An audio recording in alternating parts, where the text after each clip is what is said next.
Sports Medicine team is built to serve the needs of all athletes in all sports. Our team's only goal is to improve athletes in every facet. PSM offers performance training to help athletes get better on the field, dedicated athletic rehabilitation and physical therapy to help them get better off of it, certified athletic trainers in our PSM schools providing daily support to our athletes, and a specialized orthopedic walk-in clinic when injury strikes. Call 260-266-4007 to speak to our care navigators or visit parkviewsportsmedicine.com to learn more about what we can do to improve athletes at all levels. The Acme Bar and Grill, where neighbors meet. A Fort Wayne tradition since 1941. We feature nightly dinner specials along with our iconic pizza, wings, and pork tenderloins, and barbecue in our family-friendly atmosphere with a retro flair. Additionally, we offer a full bar with 26 beers on tap from various Midwest breweries. We also have an area perfect for private events such as meetings, reunions, and banquets that holds up to 50 people. The Acme Bar and Grill, located in the heart of East State Village, where neighbors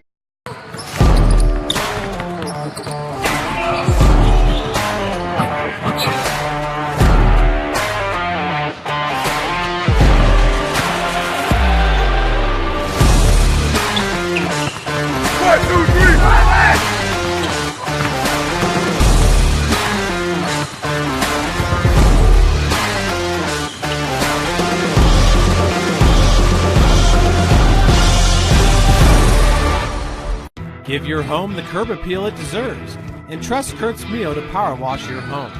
Additional services include concrete sealing, deck and fence cleaning, driveway replacement, and stamped concrete.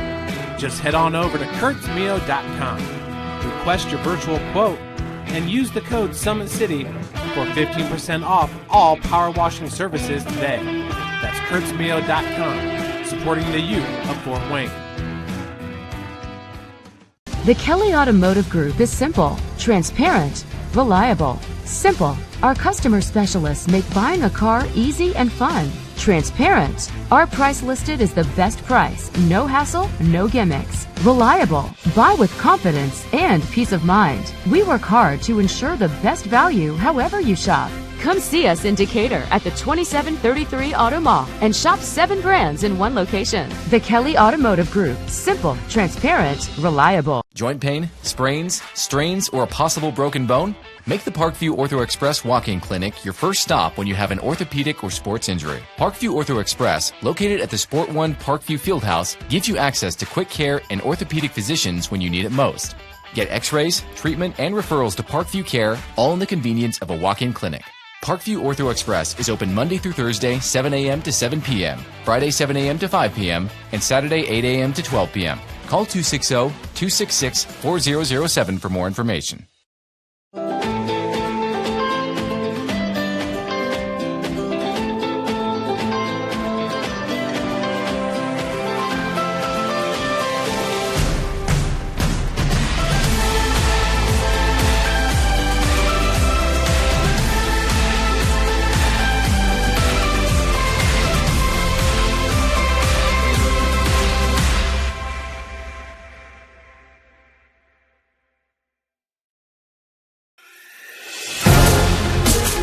Developing athletes to be foundationally strong. Healthy and consistent training. Expert staff. Long-term athletic development. Parkview Sports Medicine Performance. Any athlete, any age, any skill level. I was once a Southside kid who was led on a journey by high school football. A journey that taught me discipline, toughness, and the skills that made me a success. As a businessman with a CPA license who owns his own firm, I still use the building blocks of high school sports in my everyday life. Someday sports will end no matter what level you reach, but you will be left with the skills to compete in the next game, the game of life.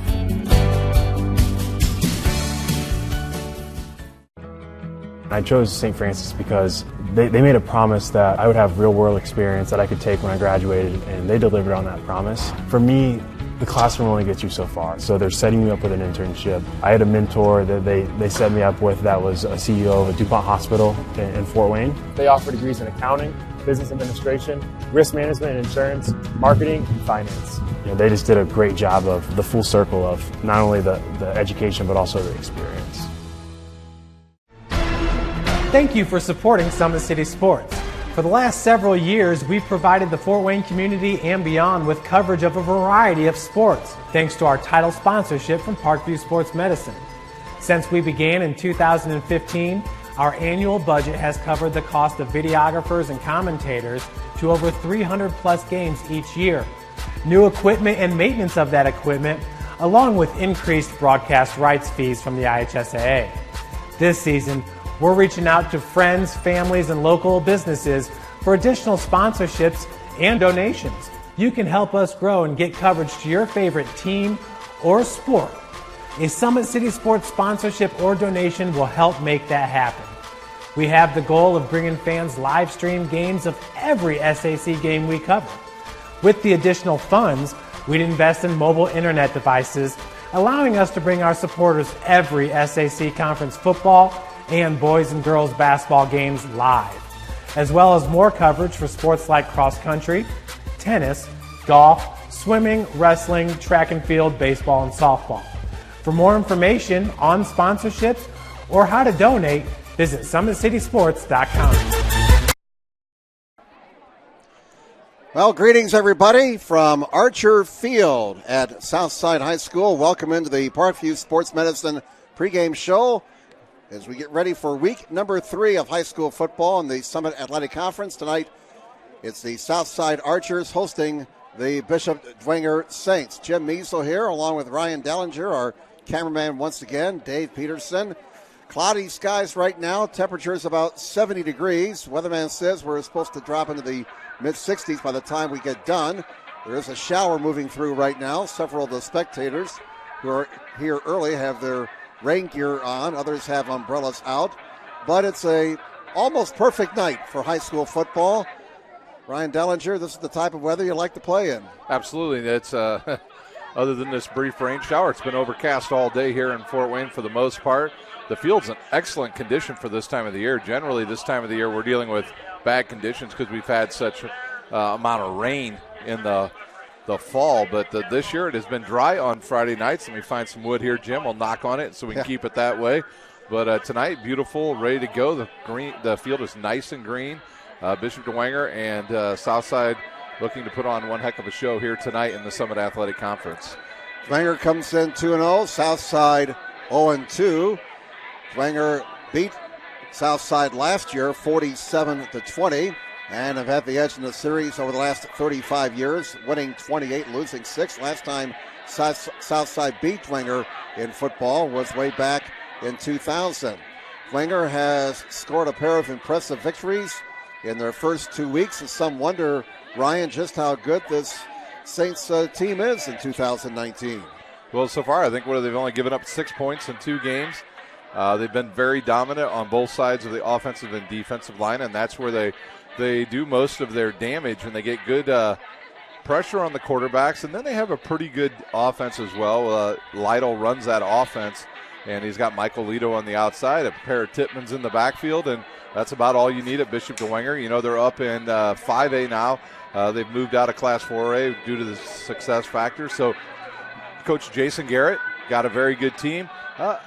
They've played Wayne and Northside so far, and then they have South, and then their competition really picks up from that point on with Homestead Carroll and Snyder in that back end of their schedule. So tonight, Southside they're going to have to slow down the Southside defense. We've seen the defense. They're pretty good for South. Yes, and they were in a defensive battle last week. Dwenger in their first 2 games beat Wayne 41-6 and Northside 36-0. Southside came oh so close last week to ending a losing streak that right now is at 15 straight. They had the lead in the fourth quarter over Northrop. Unfortunately for the Archers, a miscue on special teams led to the winning touchdown for Northrop with just over 5 minutes to play. Southside lost to Concordia 41-14 in week 1, a somewhat deceiving score because the game was tied 14-14 deep into the third quarter.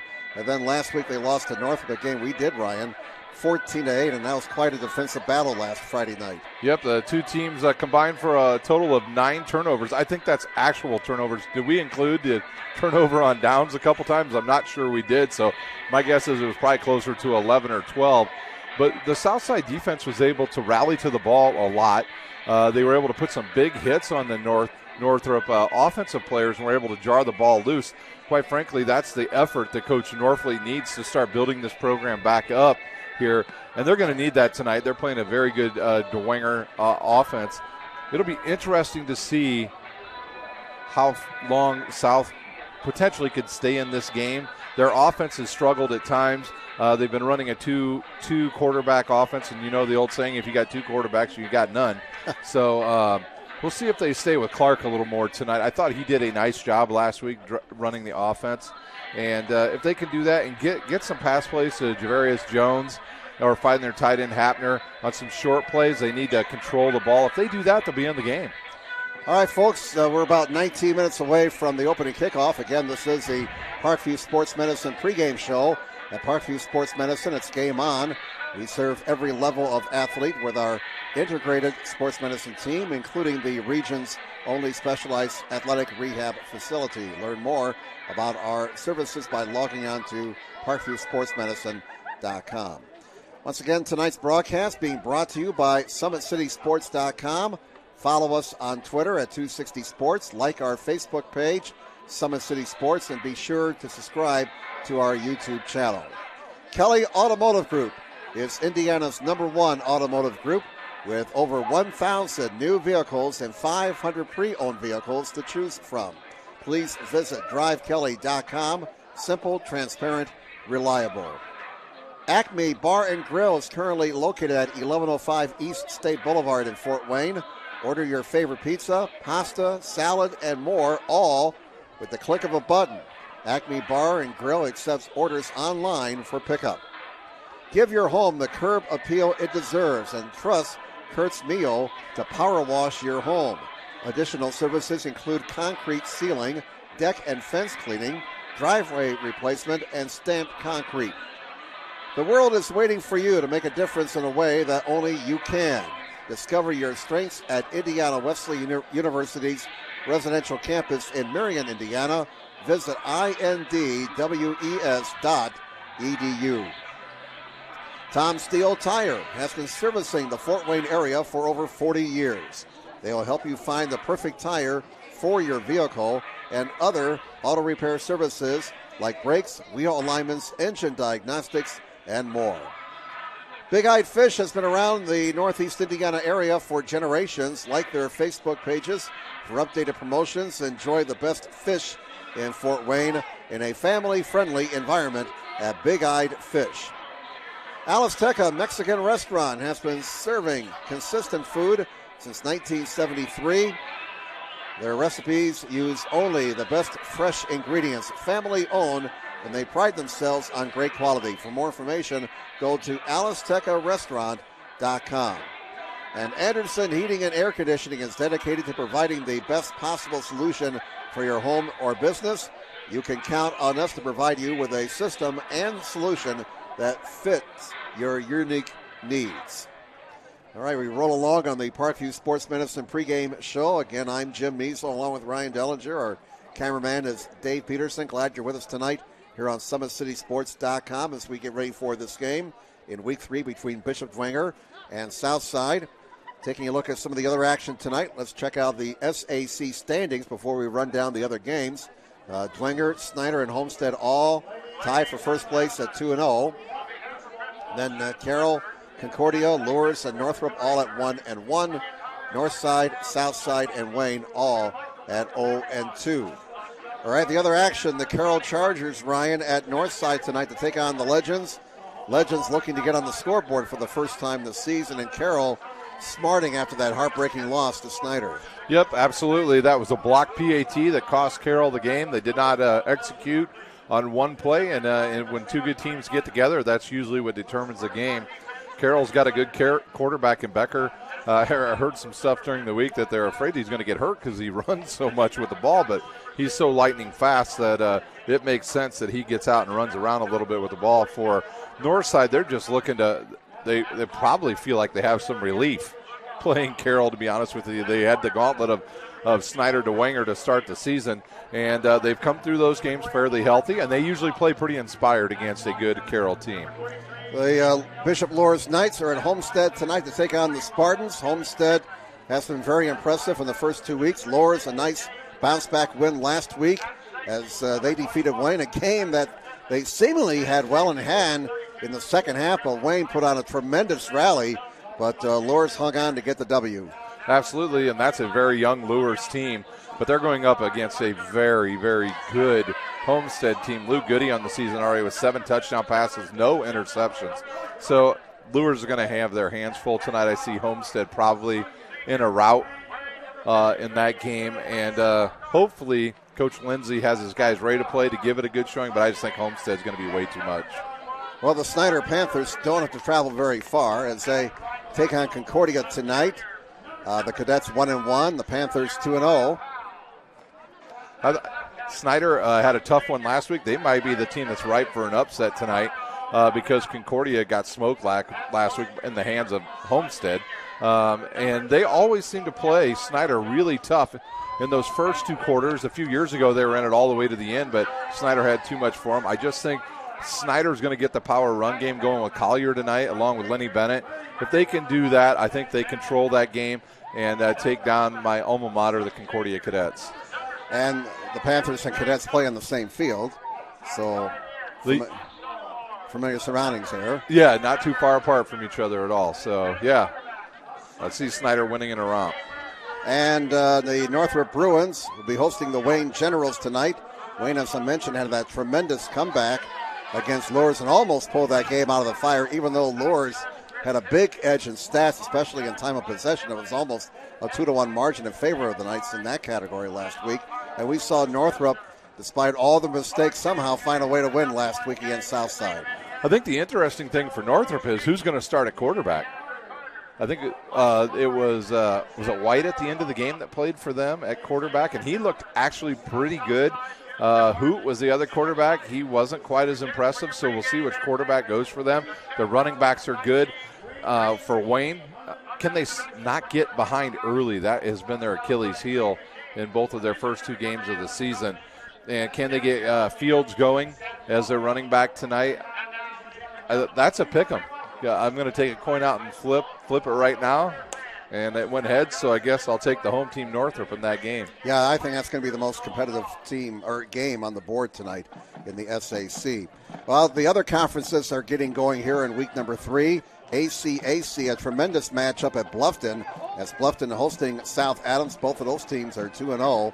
Another matchup of unbeatens. You got Monroe Central at Adams Central. I'll tell you what, the IHSAA and the smaller schools around the Fort Wayne area well represented in this week's polls. We'll run down the AP poll in a few moments if we get a chance. If not, we'll try and sneak it in at halftime.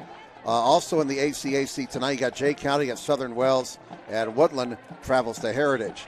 In the Northeast 8, here's another big matchup, and we can touch on this a little bit here, Ryan. The Leo Lions are at Norwell. I guess Norwell's debuting their new field tonight. Yeah, I saw that on the news last night, and good for them. All the schools around here are going to be upgrading over the next 5 to 10 years. So Norwell's no slouch. It'll be a tough game for Leo as they go on the road, but it's Peyton's place, right? Yes, Isn't that what you call it? It's Peyton's Peyton Wall, place. man. What a start. You know, he seems like a very humble young man, and I would imagine those offensive linemen love blocking for him, the way he can run the football. Also tonight in the Northeast 8, you got Columbia City at Belmont. DeKalb at 2-0. They're one of the good stories so far this year in Northeast Indiana high school football. They're at New Haven. That's never easy. Huntington North plays at East Noble, and the Knights are off to a terrific start at 2-0. A lot of excitement in Kendallville about the Knights so far. Northeast Corner Conference, Central Noble travels to Fairfield. Cherubusco is at Garrett. Fremont is at River Valley, Michigan. In the Battle of the Milk Can in LaGrange County, The Milk Can on the line. Traditional matchup here. Lakeland plays at Prairie Heights. It's been a long time since the Panthers won that Milk Can. Angola hosting Orchard Lake St. Mary's out of the suburban Detroit area, and West Noble plays at East Side. Now, the Cherubusco Garrett contest will be one to watch. Busco at 2-0, Garrett at 1-1. And they lost to a very good DeKalb team last week. All right, we're going to pause now as the Southside band will be... Right.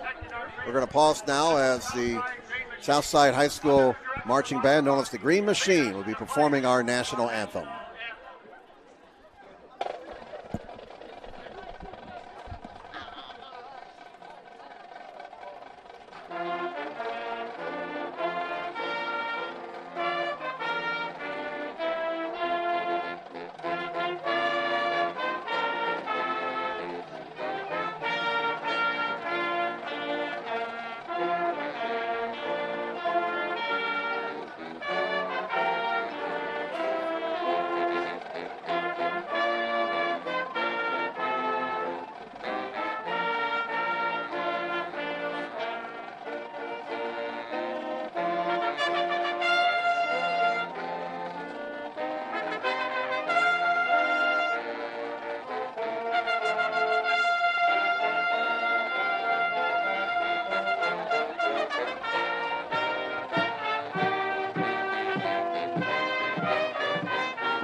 All right, folks, we're about 8 minutes away from the opening kick, and we're going to take our final break here. We'll come back with the opening kickoff of tonight's game between Dwenger and Southside in just a moment on SummitCitySports.com.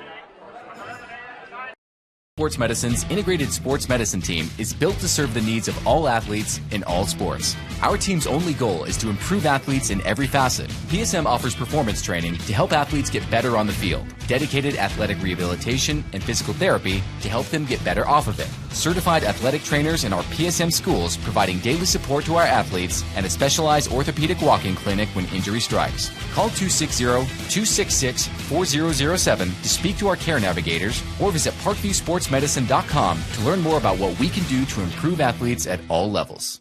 The Acme Bar and Grill, where neighbors meet. A Fort Wayne tradition since 1941. We feature nightly dinner specials along with our iconic pizza, wings, and pork tenderloins, and barbecue in our family-friendly atmosphere with a retro flair. Additionally, we offer a full bar with 26 beers on tap from various Midwest breweries. We also have an area perfect for private events such as meetings, reunions, and banquets that holds up to 50 people. The Acme Bar and Grill, located in the heart of East State Village, where neighbors...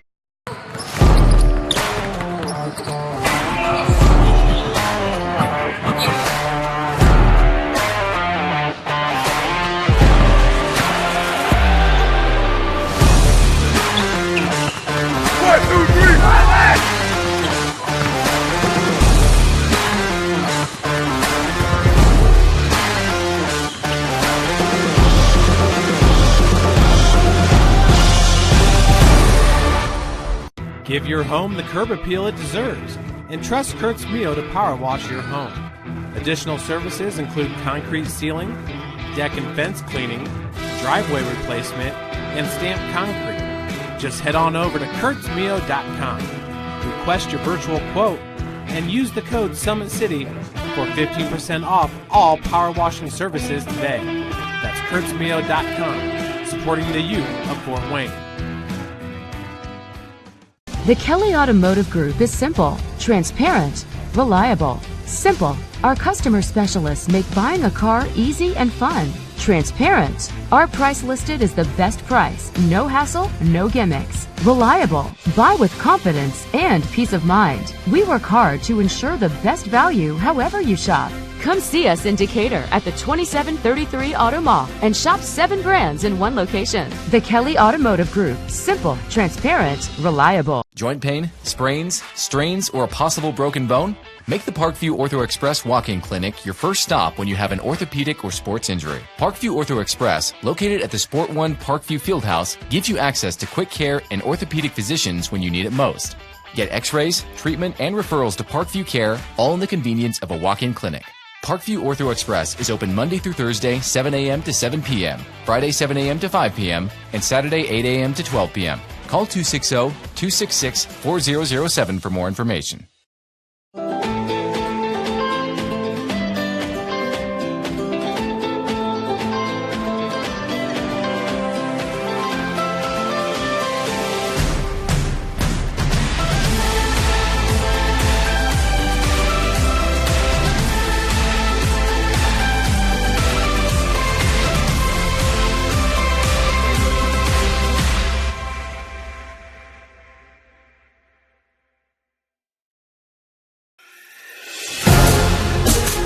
Developing athletes to be foundationally strong.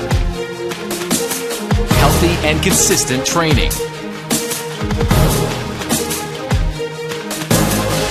Expert staff. Long-term athletic development. Parkview Sports Medicine Performance. Any athlete, any age, any skill level. I was once a Southside kid who was led on a journey by high school football. A journey that taught me discipline, toughness, and the skills that made me a success.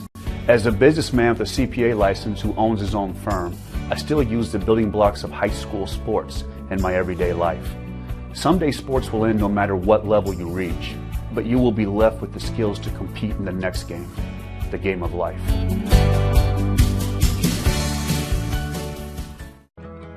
I chose St. Francis because they made a promise that I would have real-world experience that I could take when I graduated, and they delivered on that promise. For me, the classroom only gets you so far, so they're setting me up with an internship. I had a mentor that they set me up with that was a CEO of a DuPont hospital in Fort Wayne. They offer degrees in accounting, business administration, risk management and insurance, marketing, and finance. You know, they just did a great job of the full circle of not only the education but also the experience. Thank you for supporting Summit City Sports. For the last several years, we've provided the Fort Wayne community and beyond with coverage of a variety of sports, thanks to our title sponsorship from Parkview Sports Medicine. Since we began in 2015, our annual budget has covered the cost of videographers and commentators to over 300 plus games each year. New equipment and maintenance of that equipment, along with increased broadcast rights fees from the IHSAA.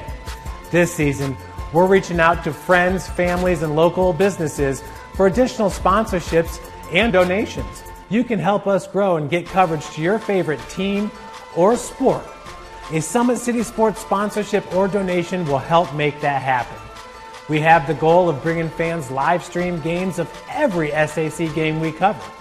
With the additional funds, we'd invest in mobile internet devices, allowing us to bring our supporters every SAC conference football and boys and girls basketball games live, as well as more coverage for sports like cross country, tennis, golf, swimming, wrestling, track and field, baseball, and softball. For more information on sponsorships or how to donate, visit SummitCitySports.com. Welcome back to Archer Field, everybody. We're a couple minutes away from kickoff. Jim Measel, Ryan Dellinger, Dave Peterson with you as we get ready for the Dwenger Saints and the Southside Archers. The referee tonight, Brandon Schrammick. The umpire is David Barnes. Head linesman Troy Chester. Line judge Brian Demlin, and the back judge Chris Kiersky. As the Southside Archers come out onto the field, Bishop Dwenger has been waiting patiently on the far side for about the last 5 minutes or so. And we couldn't help but notice, Ryan, when the Saints came out onto the field, you could hear that victory bell over there on the far side. They brought it to the game. I'm sure they're ringing it loud and proud all season long here as they snagged it back from Snyder. And I'm sure they want to keep it again this year. And the way they're rolling right now, it's hard to press. I know that one of the publications here in town had them ranked, I believe, third behind Homestead and Snyder. So I'm sure they read a little bit of that, Coach Garrett does, and doesn't care much for it, but his team will be ready to play all season long. Well, right now in the AP poll, as Southside did win the toss but deferred, and Dwenger will get the ball to start the ball game. In the AP polls, in 6A, Avon number 1, Snyder 6, Homestead 12. In the 5A division, or class, I should say, New Palestine number 1, Dwenger ranked number 3 this week. In 4A, East Central's number 1, East Noble ranked 8th, Leo 13th, DeKalb 15th. In 3A, Indianapolis Chittard is number 1, Concordia 12th, Norwell 14th. In 2A, Cecina from Indianapolis, number 1, Lourdes ranked 12th. And in single A, we mentioned how a lot of the smaller schools around here have done well so far this season. Indianapolis Lutheran, number 1, Adams Central, number 3, South Adams, number 4. South Adams was ranked number 1 in the coaches poll, and Cherubusco is ranked 6. Polls are fun, but they really don't mean a whole heck of a lot. You're right. They don't mean anything until the end of the season, and it still doesn't mean anything even to that point, because you know that some of the teams in 6A have to go through a serious gauntlet just to get out of their sectional. So I think the two teams are ready to go. We were asking a while ago what those funky green, yellow, neon vests were that the referees were holding on to, and it turns out it looks like it goes to the injured players that cannot come out onto the field, Jim. And I know that for a fact because Dontarius McClendon for Southside is donning one, or maybe it's for the ball boys. It is for the ball boys, Jim. All right. You see that they're walking around now going to the officials. So they are the ball boys tonight. Those yellow safety vests that they are wearing. South will kick off. Looks like Hapner's going to kick off tonight. The light shower that moved through about a half hour ago is just about dissipated. We see one umbrella still up over there on the Dwenger side, but things have dried off considerably, and we are underway at Archer Field. The opening kick coming down to about the 12-yard line, up to the 20, 30. There goes Finley. Finley to the near side, to the 40, to the 50, into Archer territory before he's brought down at the 42-yard line. So a big play on special teams right off the bat for the Dwenger Saints. Yeah, they set that wall up in the middle, and Patrick Finley bounced it to the left side, found a crease, and got the sideline as we look at it on the Traction AP replay, and then driven out of bounds at the end. So good start for the Saints offense in South Territory. Finley has he had 25 yards in kickoff returns entering tonight's game. He certainly added to that total. First down, it's at the 41 of the Archers. Our first offensive play of the night. And the Saints open up with a short field. Quick pass to the right flat. It's caught. And to the 40, to the 35. Nice move there by Michael Lido. And Lido picks up 8 yards to the 33, or maybe the 35, the way they're spotting it down. Yes, they're only going to give him 6 yards. That's just a quick pitch and catch from Lido to Lido. Those guys have been hooking up early in all of the games thus far. Lido only played one quarter in game number 1 because he got cramps. Brandon Lido, the starting quarterback, entering this game, 21 of 32 for 336 yards and 3 touchdowns in the first 2 weeks. We'll call a second down and 4 from the 35, and they'll hand the ball off, and a nice run for Patrick Finley, who had the big kickoff return to start the ball game. He is knocked down, and he drags green shirts with him down to the 20-yard line. Yeah, he just runs a simple little play off that right side. They get a blocker out in front of him, and then he just goes Jerome Bettis on everybody and carries everybody down the field. 6 foot 185 senior, 83 yards on 10 carries so far this season, entering tonight's game, and a touchdown. Ball is at the 20-yard line. The thing that makes Dwenger so dangerous offensively out of the I formation, they got a lot of guys who can touch the football. And across the 10-yard line, down to the 8, that'll be first and goal. That was Lucas Crone. He's outstanding linebacker. Boy, Dwenger's got some great linebackers, and we'll point them out when they go on defense. Yeah, Southside starts with that 4-4 defense there, but that big offensive line is able to manhandle them, and they've got it first and goal. They're inside the 10. We'll call it the 9. Dwenger looking to get on the board first. Finley, the lone setback. And he has to hand off. Big block off the right side. And Finley is going to be stopping around the 5-yard line. What a big block by Joe Henry. You know, we mentioned their offensive line. We were talking about it before the game, Ryan. Henry's at 285. Wigington is at 290. Fisher's at 285. Vinny, the running back, Flacable, he's at 280. Their center, Scroggum, is at 210. But you mentioned they've always had small centers. They have. They like a mobile center there that can get the plays right. And if you're smart, you get to play center on that line. And now they're, at about the 6?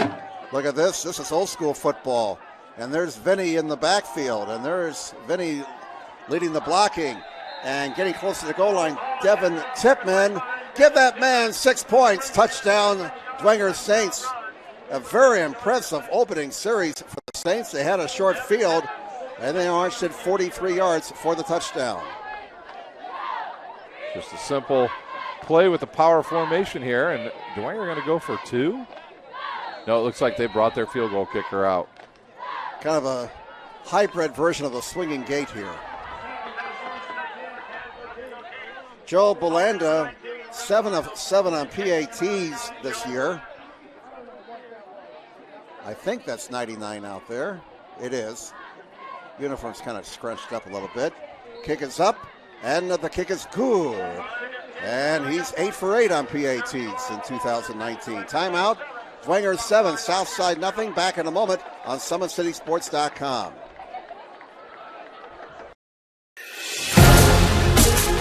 Developing athletes to be foundationally strong. Healthy and consistent training. Expert staff.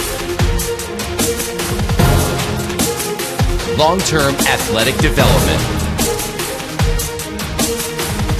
Parkview Sports Medicine Performance. Any athlete, any age, any skill level.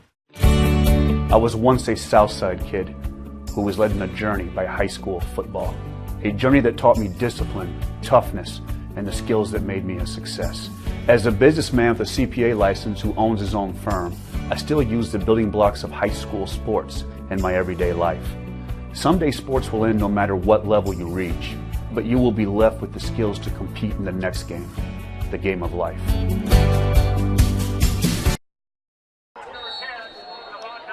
All right, back here at Archer Field, Javante Malone. Devontae offered back deep to receive the kickoff for the Archers. Joe Belanda ready to kick it off. Dwenger scoring a touchdown with 10:07 to go here in the first quarter. And on their opening possession, the Saints have grabbed a 7-0 lead. Belanda's kick will kick into the end zone, will skip into the end zone rather, I should say. And one of the rules in high school football, once that ball goes into the end zone, the play's over. Automatic touchback. And so Southside goes on offense for the first time tonight. And let's see who is starting at quarterback. It is Green. Amir Green, the 5'11", 170 senior. He and Jalen Lattimore shared duties last week in the game against Northrop. All right, 7-0 favor Dwenger. First down for the Archers at their own 20-yard line. And here is a quick pass to the left flat over the head of the intended receiver. Clark's pass incomplete. That brings up second down at the 20. A shower that came through about a half hour before kickoff has moved on. And that should be it for the precipitation for the night, according to the weatherman. Cloudy day all day in Fort Wayne, one of those early autumn feels. On 2nd and 10, there is a handoff and getting a yard to the 21-yard line. Allen on the carry. All right. I don't think we saw him last week against Northrop. No, that was a play they tried running last week against Northrop, which actually got him some yards, just a little inside counter play. They show direction going right and give the ball back going to left, but Dwenger was ready for that one. On 3rd and 9, line the gain is the 30-yard line. Slip backs now. And they'll keep it up the middle. Try to move the pile, and Knight carries the ball for a couple of yards to the 23-yard line. That'll bring up 4th down and 7, and the Archers will have to kick the ball away. Dwenger standing up early there on defense as they slow down Southside early. Now, this Hapner was the biggest star in the game. Uh-oh, we've got a flag. Before the snap, and we have an illegal substitution being called on Southside. So that'll push him back 5 yards. That's our first penalty of the night. 7-0 Dwenger. 8:59 to go in the first quarter. Dwenger set up nicely on a big kickoff return in the opening kick by Patrick Finley. They had a short field, only had to go 43 yards in their drive, and Finley is back deep to receive this punt, along with Michael Lito, who's over on the far side. They're both standing just inside of the 50-yard line, on the Dwenger side of the 50. There's the kick by Hapner, and it's going to be Lito at the 49 of Dwenger. He's at the 45. He's at the 40. Flag comes in, and Lito is still on his feet, and now he's finally put to the turf at the Archer 49-yard line. He lost yardage trying to make a move there. Now we'll have to check out the flag. More than likely, it's on Dwenger, and they say the penalty took place at the Southside 39-yard line, holding on the Saints. And that'll be their first penalty of the night. 8:36 to go in the opening quarter. Dwenger leads Southside 7-0. Yeah, Lito caught it right about the 50 and ended up back around the 50 at the end of that. And South almost stripped it out of his hands. So they have to go 10 yards from the end of the run, correct, Jim? Not from the spot of the foul. Right, 10 yards from the spot of the foul. No, at the end of the run. Because he was, Coach Norfleet's got the right idea here. They tackled him at the 49, even though the flag ended up somewhere around the 43 or even the 40. That's what we're now saying. It should go 10 yards from that distance right there. Not from where the penalty was at. There we go. They got it right now. Now we got it going. Okay. And that'll put the Saints back at the 39-yard line. So they lost all kinds of field position there. About 20 yards of field position. Because, you mark it off from where the kid went down, and then the kid tried to make a play on special teams and went the wrong way. And so Dwenger, bottom line, starts at their own 39-yard line. First down for the Saints, 7-0 Dwenger. 8:36 to go in the opening quarter. Lytle, the quarterback, will throw on first down again, and he's got his man, and that's Patrick O'Keefe. O'Keefe makes the catch, and it's knocked out of bounds around the 46-yard line for a gain of 7. Just another quick route. They've just kind of comboed those guys out there on the outside. They put trips on one side, and then they run two guys on either a fly pattern or a post pattern, and then the underneath guys have been wide open each time against the Southside defense. Dwenger coming off a state championship season. And so far, in the first 2+ weeks of this season, no after effects, no hangover. They are keeping on. And here's a first down and then some to the 49-yard line, or 45-yard line, I beg your pardon. Gain of 9 in the play. That gave him a first down. Was that Finley or? You know what? I couldn't tell. Maybe it was at 10? First down at the Southside 45-yard line. Now out of the I formation. Ball's to the Southside 45. Receivers on each side. Movement on the line. Flags come in. Who moved first? Dwenger's going back. False start on the Saints. That'll be their second penalty for 15 yards. 8:05 to go in the first quarter. Dwenger has the ball and a 7-0 lead over the Archers. Brendan Lytle, the quarterback, 6 foot 170. He's a junior. On first and 15 from the 50. Now they got 2 receivers on each side, 1 setback. From the midfield stripe, Lytle pumping, looking, throwing. Almost intercepted. Oh, that was a dangerous pass. That intended receiver was Blaine Houston, number 17, and Lytle got away with one right there. He sure did, and we were watching after that brief rain shower. It's actually raining again, Jim. We can see it coming here on the window that it's starting to rain a little bit, so the ball was slick in pregame. And interestingly, this game we've had no fumbles. Last week, perfectly great conditions, and we had, about 7 or 8 fumbles in the game? The rain has returned. The umbrellas are back out again. 2nd and 15 from the 50. 3 receivers to this side. Lytle looks this way. Is flush, dumps it out here to a safety valve, and it's caught by Finley, and Finley is brought down. Nice job by the Southside defense. A gain of 6 on the play. Yeah, Finley just simply steps out of the backfield here when he has nobody is his responsibility. He's the outlet here, and it's actually a lateral. That was actually a lateral. That went backwards, Jim. So that ball would have been live had he dropped it.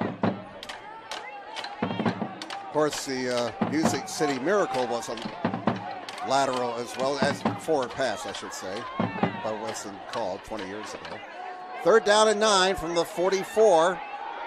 And Finley again is going to be stopped at the 41-yard line on 3rd and 9. The Saints decide to run it. Finley picked up 3 yards. Interesting play called there. Maybe trying to catch Southside in a wrong defense, but the Archers defense gets the job done, and Dwenger has to punt the ball away. That's right. Good job by that. We know that South has a good defense. Their last 2 games, they've played really well deep into the game. This time they come up with a stop. Lytle's in punt formation. 4th down and 7 at the Southside 42-yard line. 6.5 minutes to go in the opening quarter. Dwenger marched at 43 yards in their opening possession for a touchdown, but they come up empty on their second possession. And now whistles before the snap, and apparently Dwenger took too much time. Actually, they used a timeout. They called a timeout right before that play clock hit 0. So we'll step aside with 6:25 to go in the first quarter. 7-0 Dwenger. Back with more in a moment on SummitCitySports.com.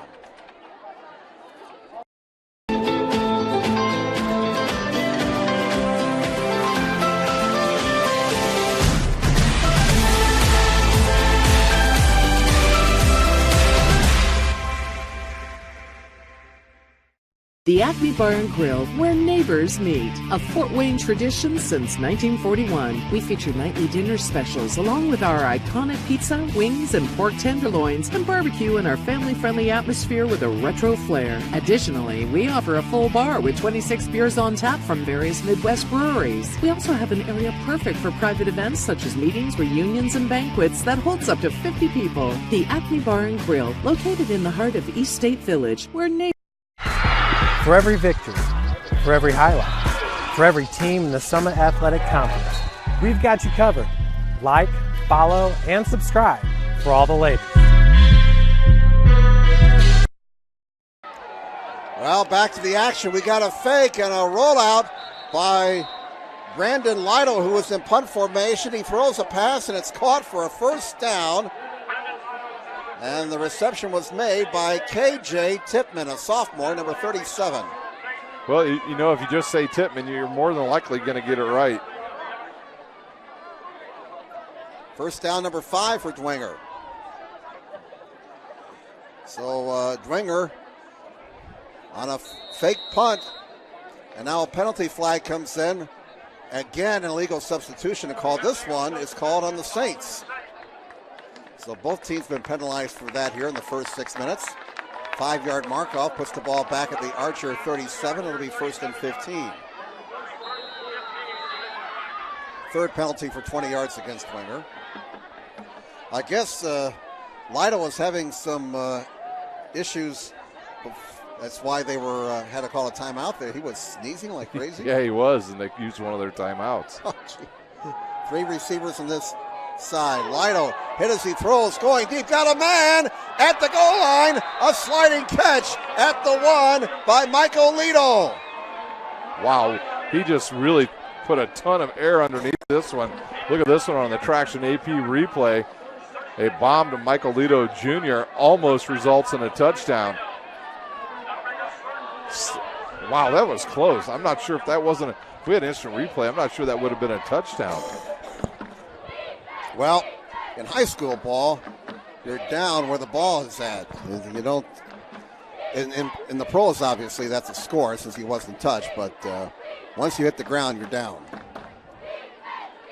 That was close to a touchdown, though. They're at the 1, and they don't have they do have their jumbo package in there. And now another timeout being taken. This one by Dwenger with 5:17. Why don't we keep it here? Do you remember how far he threw that ball? That was a 36-yard pass. Lytle to Lido, the L connection again for Dwenger. Lido, the transfer over from Snyder, and the range really started to pick up now. This is the hardest it's been all night. We said we're looking at the radar. Oh, that's just a dinky shower. Well, the dinky shower has gotten big all of a sudden. Holy Sandy right Thompson, in here. that man. Yeah, this is the time to cover up everything. Folks are grabbing the umbrellas and grabbing the rain gear, and those who forgot the rain gear at home right now just sitting there getting wet. Dwenger knocking on the door. This scoring opportunity set up on a fake punt. Now watch number 62, Vinny Flacable. He scored a touchdown last week against Northside. He does not get the handoff here, and it's an easy touchdown into the end zone. And it's Hayden Ellinger scoring the touchdown. A senior, 5'11", 210 pounds. Try tackling that. Yeah, no kidding. Hayden Ellinger being recruited to play college football by a bunch of the military academies. And he gives the Saints another score. Belanda's on to try the extra point. Ellinger's first touchdown of the season. Or are they going to kick it? Yeah, they are. Oh, nope, they're going to go for two. Trickeration here, and the two-point attempt is stopped. Out of the swinging gate formation, they went for two, and the ball carrier was Devin Tippmann. He stopped short of the goal line. So timeout, new score. Dwenger 13, Southside nothing. Back with more in a moment on SummitCitySports.com.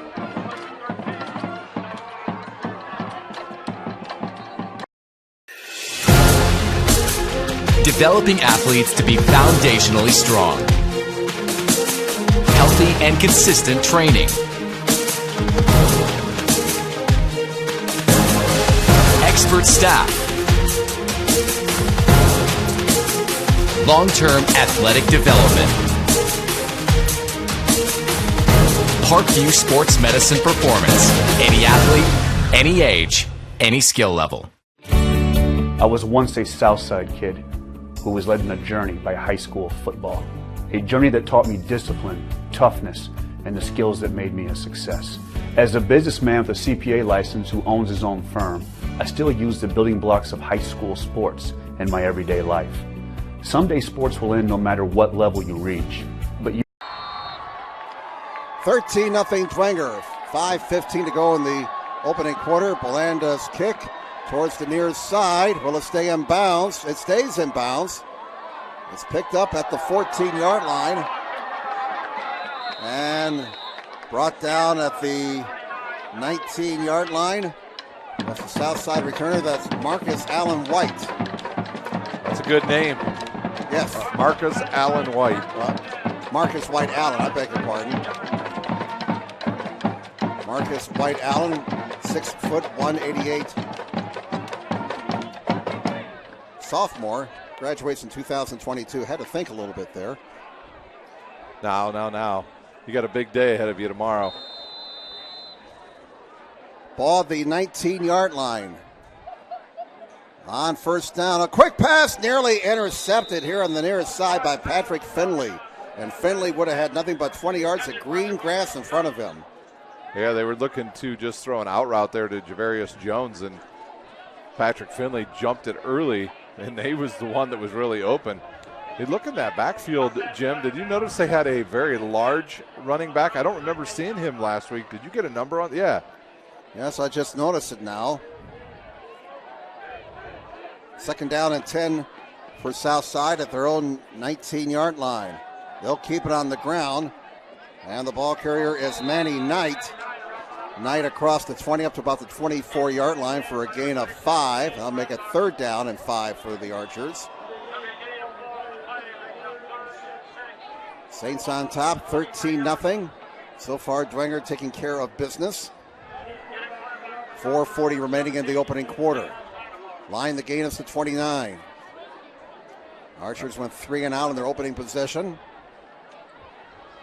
I almost thought that was Lattimore back there at running back, but he's in at quarterback.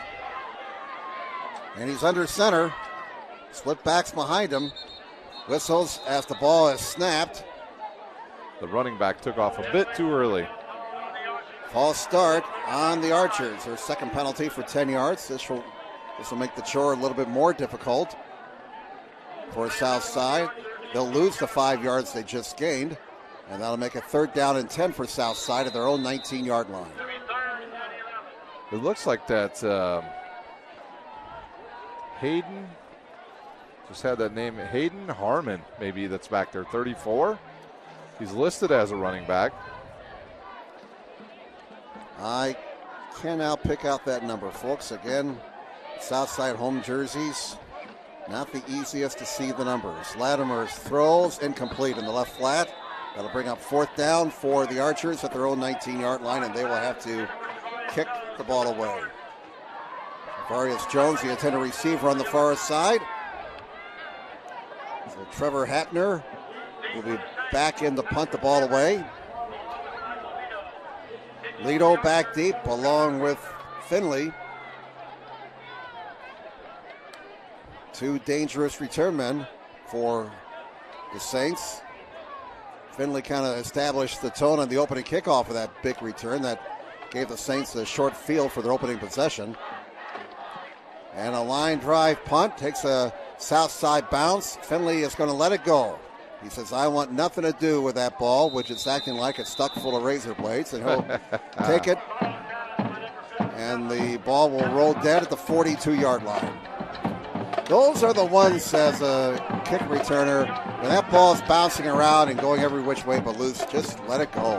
And especially now that we've had some rain, not a lot, but Hapner once again getting his team able to sort of kind of flip the field against Dwenger with another good punt. Last week, he'd kick it about 35 yards, and it would roll another 15 or 20 or 30 yards at times. He's got that down pat right now. First down for the Saints at their own 42. They lead 13-0 over the Southside Archers. And what's turned out to be a rainy night in Fort Wayne. 3 receivers on the right, and they'll keep it on the ground. And it's Lewis Tipman. You know, all you got to do, Ryan, you're right. All you got to say is Tipman has the ball. And that sprinkle in Lido or Ellinger once in a while, and you're in good shape. Yeah. So Lewis Tipman picks up 4 yards. Second down and 6 for the Saints at their own 46-yard line. Clock rolling, 3:17 to go in the opening quarter. Dwenger leads Southside 13-0. Saints have scored in their first 2 possessions. Slot right, I formation behind Lido, who's under center. And there goes Lewis Tipman again. He rumbles down to the Southside 44-yard line. Another Saints first down, their 7th. As Lewis Tipman picks up 10 yards on that carry. Traction AP replay once again. They decide to go off that right side. They bring around the left tackle, and he clears out that lane for Tipman, and he's got a lot of room to roam. First down at the 44 of Southside. Slot formation on the near side, I formation behind Lytle. And they hand it off to the tailback. This is old school football now. Quarterback under the center with a slot back on one side, I formation. Ball carrier Lewis Tipman again stopped after a 2-yard gain. You don't see the quarterback under center very much anymore. Not at all. Not with any team, to be honest. Clock continues to roll. 2:18 left in the first quarter. Second down and 8 for the Dwenger Saints at the Southside 42. Dwenger in the light color uniform. Southside in their home gray and green jerseys. Fullback gets to carry this time, and there's a nice gain for Lucas Krohn. You know, we've got to mention, Ryan, when Southside had the ball, about that Dwenger linebacking core. And those are some outstanding linebackers. Yeah, Ellinger's back there, runs that whole platoon back there. They stopped the clock here. But they did not. Did they give him a first down? They did give him a first down. Mm-hmm. So the ball's at the 34 of the Southside Archers. Under 2 minutes to play now. And flags are thrown as the play gets underway. And we have a false start against the Saints. That'll be their fourth penalty for 25 yards. Dwenger's been just a tad bit sloppy tonight. Substitution problems here, another false start. They had a hold on the kickoff, so some of the penalties racking up early for Coach Garrett. 13-0, the Dwenger Saints with the lead and the football. 1st and 15 for Dwenger at the south side at 39. The rain continues to fall here at Archer Field. Weatherman said, just a little bit of a shower around 7 o'clock. We'll be, it's coming down pretty good now. If we were at Parkview Field, we got to get the tarp on. Of course, they're done for the year. Lytle scrambling, throws on the far side. Oh, over the head of a wide open Michael Lytle. As the ball sails out of bounds, winds up somewhere on Clinton. It's now 2nd and 15. Yeah, that time he was flush from the pocket, and I think he just lost his footing when he went to throw that, but it sailed wide over Lito's head. Lito's not super tall, probably stands around 5'8", 5'9". I'll give him 5'10". Very strong wide receiver and kickoff returner, but Lytle didn't get much on that one as he was flush from the pocket. I'll tell you, South has not played bad on defense, Jim. You know, they've had, Dwenger's had some excellent field position to start their possessions. On 2nd and 15, Lewis Tipman off the right side gets 4 of the 5 penalty yards back, but Dwenger is still behind the sticks. It's 3rd and 11. We come down to a minute to play here in the opening quarter. Dwenger on top of Southside, 13-0. Glad you're with us tonight here on SummitCitySports.com. Hopefully you're dry wherever you are. Archer defense looking for a stop here. Line the gain for Dwenger is the 24. 3rd and 11. 3 receivers, 2 to the right. Lytle cannot find a man open. Now throws short. It's caught short of the first down sticks, I do believe. The reception made by Alex Fosnaw, the tight end. And he's short of that first down by about a yard. You're going to go for it if you're Bishop Dwenger in this rain. We're down to about 22 seconds to play here in the first quarter, and I think you just get that big power formation they put down at the goal line and go with it with Ellinger and one of the offensive linemen were in there as well, and I think they're going to do that right now. Lytle unofficially 6 of 8 for 75 yards. They actually don't even have to run a play. 3 seconds, 2 seconds, 1 second. They get the snap off in time before the quarter runs out. And they do get the first down. Dwenger Saints picking up the first down as the ball was carried up the middle by Hayden Effinger, who scored the touchdown earlier. Ellinger, rather. I can't see an L from an F without my glasses anymore. I got you. So Ellinger picks up the first down, and the quarter comes to an end. After 1, Dwenger 13, and Southside nothing. Back with more in a moment on SummitCitySports.com.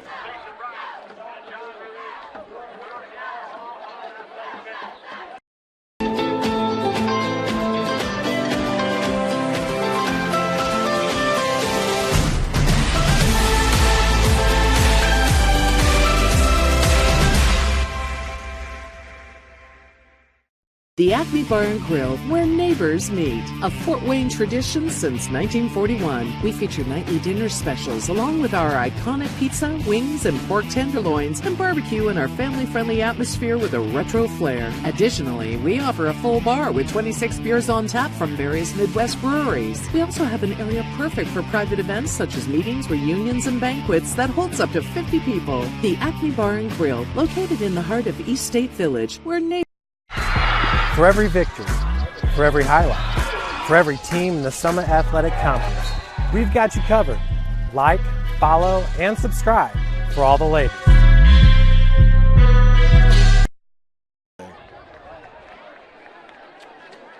Welcome back, everybody, to Archer Field, and the rain has slackened off. It was coming down pretty good for a time, but it's been sort of off and on since the start of the ball game. We get ready for the second quarter here at Archer Field. The Dwenger Saints leading the Southside Archers 13-0. Jim Measle here along with Ryan Dellinger and Dave Peterson. Saints with a couple of short touchdowns, a 5-yard run by Devin Tippmann and a 1-yard run by Hayden Ellinger. Here's Lytle looking to throw on first down, and the pass is incomplete on the far side. Well defended by the Archer defense. Lytle, the intended receiver, but Lytle could not find anybody open. Yeah, that time he was looking for Lido in that end zone down there towards the left side. Just couldn't get his shoulders turned far enough around to get that good throw in there to Lido, and it's another stop there by Southside. The ball is at the Southside 22-yard line. Second down and 10 for Dwenger. Just underway in the second quarter. The Saints lead the Archers 13-0. One setback behind Lytle, who is now in the shotgun formation. Two receivers on the left. It's a running play. Devin Tippmann picks up 2 yards, and again the Archer defense putting Dwenger into a 3rd and long situation.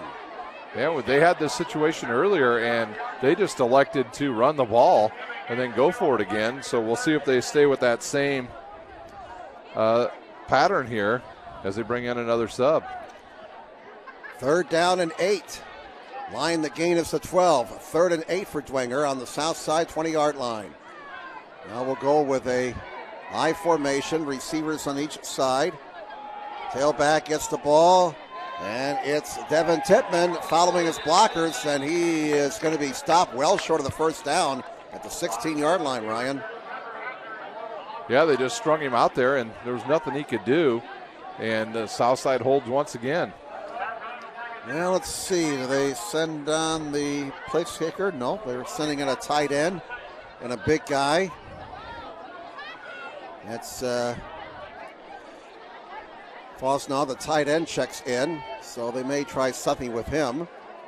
Line the gain is to 12, and the Saints will go for it. They will not kick a field goal. 4th down and 4. This will be a big play for the Archer defense. They can get the stop. Instead, it's a running play around the left end, student body left, and a first down for Devin Tippmann.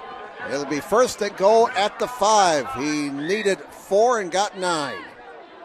Good play there by the Dwenger team once again. They just, you're right, student body left. They just took everybody over there and had more numbers than Southside, and they're controlling with that offensive line here early.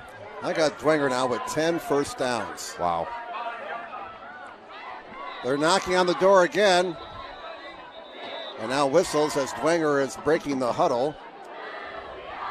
Ball is at the 5-yard line. I think a player is being sent off, correct? Yes. Tippmann being... That is not a penalty. That may be an equipment situation. But that's just speculation on my part. All right, they got the jumbo package in there, Ryan. And it's worked well from down there. Watch number 62. Will he get the ball? Yes, he will. Look at him move that pile. And he gets a touchdown. Vinny Flacable. He scored last week. Fia Cable, that was what, from 5 yards out? Fia Cable takes it in. But now I can't tell I's from L's, so maybe I should just get my eyes examined here. That's a 5-yard touchdown for Fia Cable. Do you think they'll kick it this time, Jim? Well, the place kicker is out there, and they went for it on 2 last time, but they'll just go for 1 this time. This will make it 20-0. Oh, it's a fake. Trickeration. 2 points for Dwenger. Lucas Krohn taking the shovel pass in for the 2-point conversion. So a timeout. Dwenger leads 21-0. Back with more in a moment on SummitCitySports.com.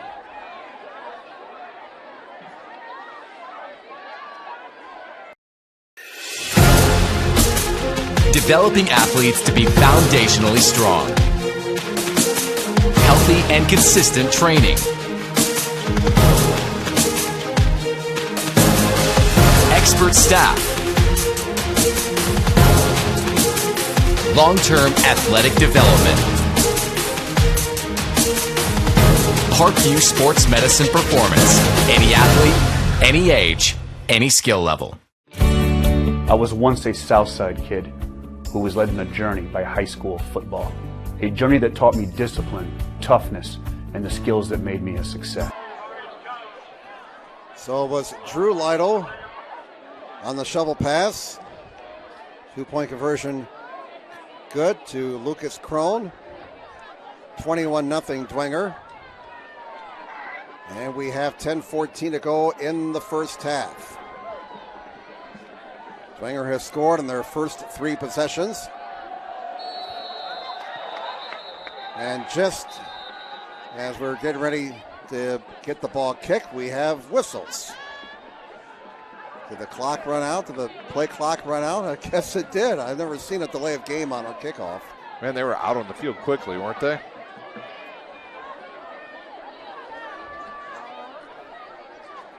Once again, that was Vinny Fiacable getting his second touchdown of the season. He scored last week against Northside. And this one, he just moved the pile for 5 yards. Another Dwenger weapon, as if they need more. So a 5-yard penalty means now the Saints will kick off from the 35-yard line. That's their 5th penalty for 30 yards. Joe Belinda, sophomore, ready to kick it off. Sends it to the far side and bounces down to the 10-yard line. Up to the 15, up to the 20, and to the 25-yard line. I'm trying to pick out the number here, and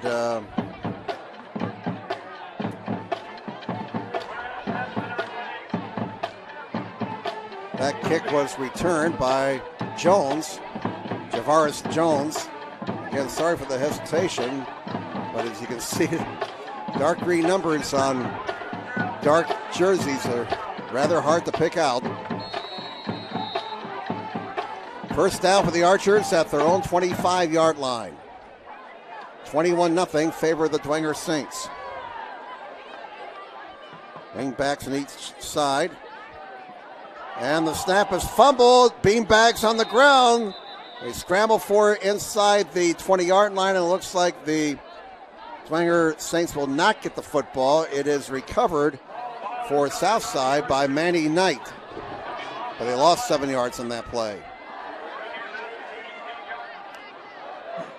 Archers have not been able to get anything going offensively here. It just seems like the Dwenger Saints have had the football for the entire first half.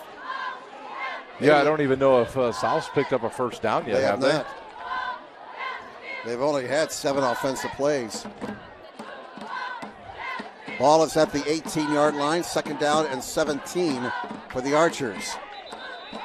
And another mix-up here. Whistles and flags before the snap. False start against the Archers. That'll be their 3rd penalty for 15 yards. So they will march back to inside the 15-yard line. And the Archers will take a timeout. So we'll step aside with 9:20 left in the first half. Dwenger 21, Southside nothing. Back with more in a moment on SummitCitySports.com.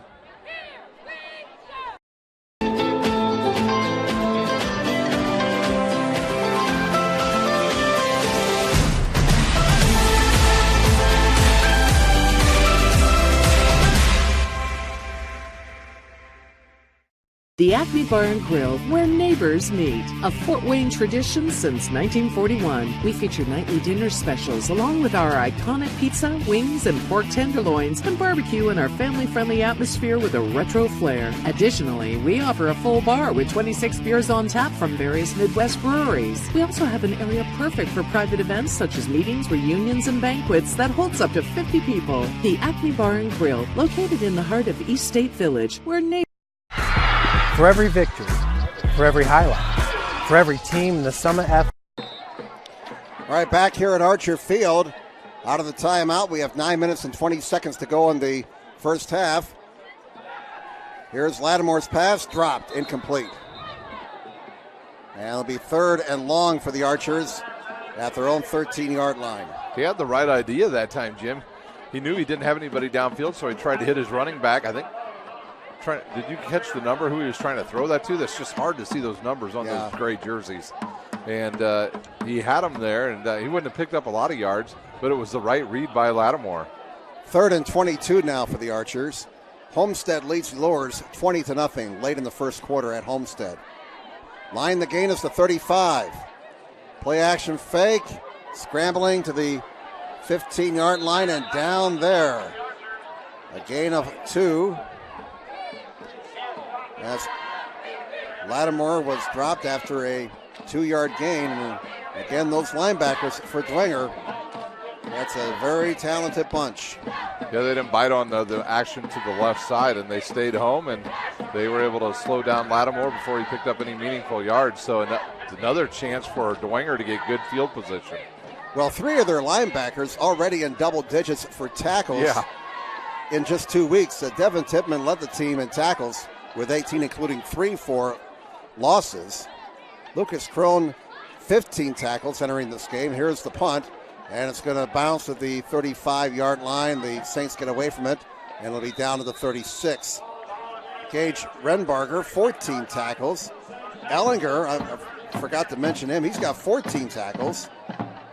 6 behind the line of scrimmage already. Yeah, he's an impressive linebacker, well-built kid. His dad was a good athlete.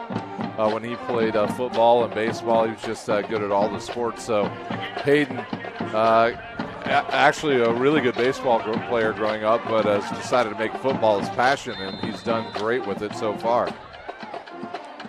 First down for the Dwenger Saints at the south side 36-yard line, and one of the Archer defenders was tying his shoe. So we have an official timeout, and that young man has to come off the field now for one play. Nope, right? He's just going to go to the other side. All right. They said they don't like you on that side tying your shoe. You got to go the other way. 3 receivers on this side for Dwenger, and they'll run it. Devin Tippmann powers his way down to the 22-yard line. 14 more yards for Devin. That gives him 34 yards on 5 carries tonight. First down number 12 for the Saints. And again, Dwenger is taking care of business. Yeah, just that power run game in between the, probably right now between the 2 guards is all they're having to do to pick up big chunk yardage as Tippmann picks up another 10 or 11 yards on that play. Just you look at the sizes of those linemen, there's some NAIA schools that aren't that big, let alone D3s. Now 3 receivers to the left. And it's a running play to the left side. Patrick Finley gets the corner and gets big yardage across the 20 to the 15 and down to the 14-yard line. We'll give him 8 yards on that play. Finley set the tone with that opening kickoff return. They put Dwenger at the 43, gave him a short field. They took it in and scored, and they have been in command ever since. Ball is at the 13 of Southside. 2nd down and 2 for the Saints. They lead 21-0, and they're going for more. 3 receivers from this side, 1 setback. And it's Finley. First down, all the way down to about the 2-yard line. Big chunks of yardage now being ripped off by Dwenger on the ground. That time he just waited patiently for a hole to open up on that left side. And once he saw the push from his left tackle, left guard, and they made a big hole for him, and he was able to give him 1st and goal. Now, who's going to get it? Will it be Tippmann, Ellinger, or Fia Cable? So are they going to bring Lito back there to run? Nope. Fia Cable not in the backfield this time. They're going to go with 3 receivers to this side. Just one setback. Lido swings it out here. He's got Lido, and give that man 6 points. Touchdown, the L connection again for the Dwenger Saints. Lido to Lido. Was that a 3-yard touchdown? 3 yards. And they get one in the air after getting their first 3 scores on the ground. That comes with 7:27 to go in the first half. 27-0 Dwenger. I think they'll kick it this time. Yeah, I think you're right on that. After the second touchdown, they went for 2, didn't get it. Then some chicanery after the third touchdown, a shovel pass from the holder, Drew Lido, which was good. But this time, it's a straight-on kick, and it is good for Joe Belanda, who is perfect on 9 attempts on PATs this year. Timeout, new score, Dwenger 28, Southside nothing. Back with more in a moment on SummitCitySports.com. Developing athletes to be foundationally strong. Healthy and consistent training. Expert staff. Long-term athletic development. Parkview Sports Medicine Performance. Any athlete, any age, any skill level. I was once a Southside kid who was led on a journey by high school football. A journey that taught me discipline, toughness, and the skills that made me a success. As a businessman with a CPA license who owns his own firm, I still use the building blocks of high school sports in my everyday life. Someday sports will end no matter what level you reach, but you will be left with the skills to compete in the next game, the game of life.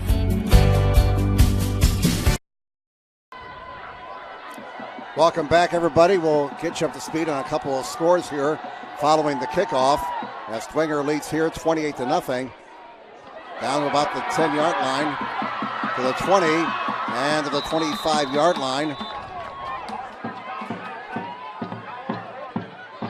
As the kick was returned by Devontae Alford. He's brought down to the 25.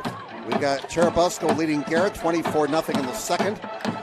Leighton Mitchell just scored an 11-yard touchdown for Carroll. They lead Northside now 14-0. Say that again? Carroll 14, Northside nothing. Oh, you said it the other way there. I was like, I told you Northside likes to play them tight. Leighton Mitchell, again, an 11-yard touchdown for Carroll.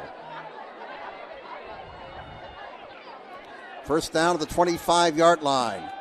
And a running play that's going nowhere.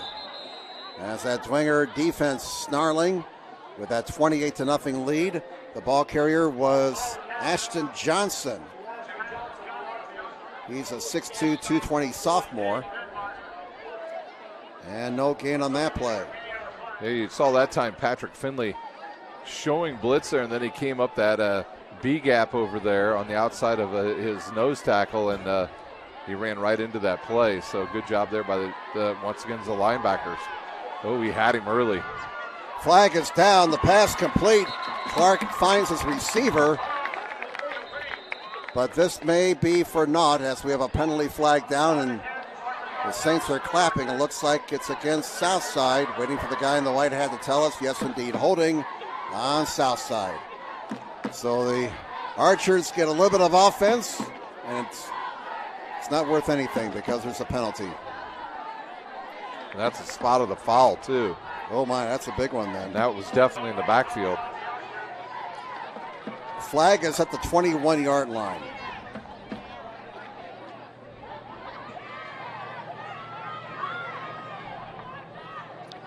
DeKalb finally on the board. New Haven leads DeKalb 14-7. Look out, Bulldogs. And 34-0 now. Homestead builds their lead over Lours. Did you give a Snyder Concordia game? Was there any score I on have that not one yet? I didn't get a chance to see. All right, the ball is back at the 10 on second down and long now for the Archers. And here's a running play for 13 yards, maybe 14 yards. Griffin Eifert made the tackle for the Saints, and the ball carrier was Manny Knight. He picked up 14 yards. Big hole there on that right side. Showed a little bit of patience as the offensive line cleared out some area over there, and then he just accelerated through that hole. You can see him, his second step, he was really moving, as that's one of the more productive plays here in the first half for Southside. 3rd and 11. The Archers are still behind the sticks here. Line the gain is to 35. 6 minutes to play in the first half. It's 28-0 Dwenger. 3 receivers to the right. Here's Clark throwing to the near side. It's caught, but it's going to be a loss, as the Dwenger defense had that one sniffed out. And that's going to be a big loss in the play. The tackle made by Gage Renbarger, 5'11", 170 senior. And once again, the Saints defense allows no first downs yet here in the first half. Trevor Hapner on the punt the ball away again, and seems like Dwenger's been in Southside territory in the entire first half. They're going to get another short field here unless they mess things up. 28-0 favor Dwenger. As we come down to 5 minutes to play, Hapner's punt is high and not very deep, and taking on the fly is Finley. Finley is inside the 30. Finley a bit of a risk there, but Dwenger has the football at the Southside 29-yard line, first down. 3 drives they will have started in South territory. Did you have Bus go up big? They were up 28-0. Okay. I might have written that down wrong. I'm struggling tonight for some reason. Columbia City leads Belmont 17-0. What's that Michigan phone of yours? Hey, Northrop leads Wayne 14-13. Well, we thought that was going to be a competitive game. First down at the Southside 29. There's a quick pass to the near flat, caught by Lido. Those two hooked up earlier for a touchdown. 6-yard gain on that play. Bring up 2nd down and 4. Lido's passing for 84 yards now. He's 8 of 11 in the air for 84 yards and a touchdown. Lido 3 catches for 48. Another quick pass. Lido again. And he's going to be brought down to the 21-yard line, short of the first down. But there is a penalty flag down as Lido was brought down.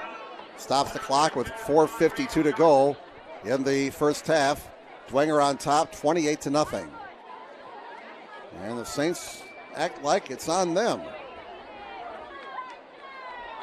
It is indeed on the Saints. They started moving back almost immediately, didn't they? Illegal block is the call. So this will put the ball back at the 31 of Southside, and that's 6 penalties on Dwenger for 40 yards. At halftime already, East Noble and Huntington North tied at 7. East Noble, state ranked this week. 2nd down and 12. And here's a deep ball, and it's over Lido's head, incomplete. Lido went for it all. There is another flag down with 4:46 to go in the first half. If it's on Dwenger, let's see if Southside declines the penalty. Well, it's a hold. So what do the Archers want to do here? Looks like they're going to accept and move the Saints back. A couple of un-Dwenger-like mistakes here the last couple of plays. Score update for Concordia and Snyder, 17-7. Snyder. And that's 7 penalties now on Dwenger for 50 yards. The ball is back at the Southside 40-yard line. And they are facing 2nd and 21. Lido, flushed, going deep. Lido, can he get there? Twisted body around, intercepted. Intercepted in the end zone, and the Archers make a play. Everybody got turned around on that play. The receiver, the defensive back, but the defensive back got his head around in time and comes up with a big interception. The cameraman got spun around. Wow, what a play by South. They needed that. Interception by Javante Malone.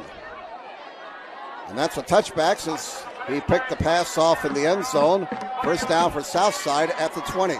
At halftime, Adams Central and Monroe Central tied up at 7. First down for Southside at the 20. 28-0, favored Dwenger. Running play. Ball carrier is Manny Knight, and Knight is dropped for a loss at the 19-yard line. Yeah, he lost his footing in there and went down. As he was starting to cut, he couldn't get any traction and fell to the ground. The rain that was here earlier has gone away. Came down pretty good for a while there in the first quarter. Man, we were running way behind here at halftime. It's Jay County leading Southern Wells 6-0 in a barn burner. A couple of teams looking for their first win. Ball is at the 19. Second down and 11 for the Archers. Lattimore on the counter play hands it off. And it's a pickup of 3 yards to the 22-yard line. As the ball carrier was Marcus White Allen. Dwenger's lucky they did not pick up a personal foul right there, Joe. I saw Trevor Hapner coming around on his tight end position on that misdirection play there and took a fist right to the face. Ooh. That's not good. No, usually those hands to the face get called even here in high school. Line the gain is to 30, 3rd and 8 for the Archers. And they're going to throw it. Lattimore flush, throws on the run. The left-hander's pass is batted down, incomplete. And getting a hand on it was Hayden Ellinger. 4th down. Oh, I thought I saw a flag there. So again, Clark and Lattimore sharing duties at quarterback tonight for Southside. 4th and 8 for the Archers at their own 22. Trevor Hapner in to punt the ball away again. Lido and Finley back deep to receive for the Dwenger Saints. They lead 28-0. Just over 3 minutes to play here in the first half. Good snap this time. And a shank. Looked like one of my tee drives. Out of bounds here on the near side of the 34-yard line. And that's only a punt of 13 yards. So far in this first half, Dwenger has started in Southside territory. 4 of their 7 drives. Once again, at halftime, ladies and gentlemen, we'll have the Drive Kelly halftime show for you. We'll have all of the highlights from this game, the scoring, as well as we will update you on all the scores from around the area. All the big matchups. Looks like Wayne and Northrop right now in a duel. Yeah. Here is a handoff, Devin Titman, and he's still on his feet. Finally put down at the 23-yard line, and Devin Titman just is picking up big chunks of yardage here in the second quarter. The 11 right there, another Dwenger first down. And they're into the hurry-up now, and the team that obviously in the hurry-up tonight is Columbia City. They're already up 30-0. Lytle's pass, caught inside the 20. Ooh, look at that move. Patrick O'Keefe to the house. Give that man 6 points. My goodness, what a move by O'Keefe. Touchdown Saints with 2:43 to go until halftime as the victory bell rings. Take a look at that again on the Traction AP replay. I think one of the receivers ran the wrong route. They both ended up. Oh, that's not the right replay that we wanted. We'll take a look at it here now as we get this straightened out. We'll take a look at it again here, Joe. Watch the receivers here, as both the receivers will run the wrong. One of them runs the wrong route because they end up in the same spot, which actually turns out to open up a hole for O'Keefe to go that 23 yards for the touchdown. All's well that ends well for the Saints on that play. Belanda remains perfect. Time out of the field. 2:43 to go until halftime. Dwenger 35, Southside nothing. Back with more in a moment on SummitCitySports.com.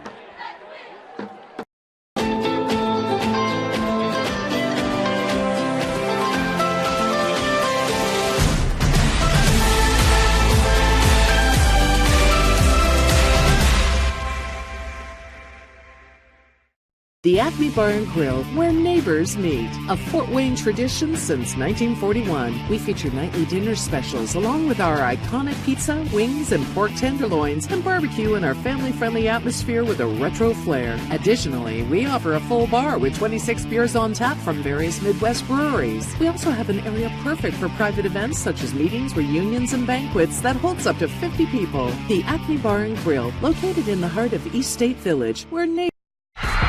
For every victory, for every highlight, for every team in the Summit Athletic Conference, we've got you covered. Like, follow, and subscribe for all the latest. At the half, according to this. All right, Busco leads Garrett. Cherubusco 24, Garrett 6 at the half. Jake Falk has over 100 yards rushing for Busco.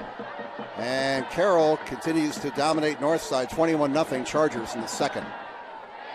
Here's the kick to the far side and in the end zone for the touchback. So 35-0 favor Dwenger as Southside takes over at their own 20-yard line. Boy, we've got some dark clouds out to the north. They've been kind of hanging out there. I don't know if those are storm clouds. I don't see any storms in the radar. We've seen a lot of green tonight on the radar, but none of that yellow or orange or red stuff we don't like to see. Take a look here. We'll pull up the radar for you. We don't want you to get out there in that rain, Jim. You might melt. Somewhere it's raining, especially it looks like to the north of here. Nope, nothing on the radar. That's weird. All right, back to the action. I'm not a meteorologist, by the way. You can probably tell that. Here's a pass to the far side, and they got a completion and a first down. Their first one of the night. 13 yards. Lattimore with the 13-yard pass. And I can't tell you who caught the ball. It might have been Jones. Who's that? Javaris Jones. All right, thank you. Now the Archers get a first down. They're out to their 33-yard line. 13-yard hookup, Lattimore and Jones. 35-0 favor Dwenger with 2:20 left until halftime. Three receivers on this side. Lattimore throws one deep. Look out, up for grabs. Incomplete to the 40-yard line. I think that was intended for Jones again. There was some contact, but no flag. You know what Lou Holtz used to say when he was on ESPN? It's not interference and they don't call it. That is correct. And you watch Lattimore sling that ball out there. He looked a little bit like Kenny Stabler, didn't he? Yes, he did. The snake. See, Ryan and I are old enough to remember Kenny Stabler. Anyone under 35 right now going, who? Go to YouTube right now. Just go to YouTube. Absolutely. Second down and 10 for Southside at their own 33-yard line. Dwenger leads 35-0 and whistles before the snap. And it looks like we're going to get a Archer timeout. We do have an Archer timeout. That leaves him with one, so we'll step aside. 35-0 Dwenger with the lead. Back with more in a moment on SummitCitySports.com. Developing athletes to be foundationally strong. Healthy and consistent training. Expert staff. Long-term athletic development. Parkview Sports Medicine Performance. Any athlete, any age, any skill level. I was once a Southside kid who was led on a journey by high school football. A journey that taught me discipline, toughness, and the skills that made me a success. As a businessman. Welcome back to Archer Field, everybody. Out of the timeout with 2:10 to go in the first half. Second down for the Archers. Lattimore faked the handoff on the end around, kept it for a yard, and I'll bring up third down and 9. Watercutter comes up and puts a big hit on Lattimore. Well, again, the question has to be asked. Just how good is this Dwenger football team? They've beaten the likes of Wayne, Northside, and on their way to a convincing win over Southside, but they will be tested next week. Yep. Carroll, I believe, is next week, isn't it?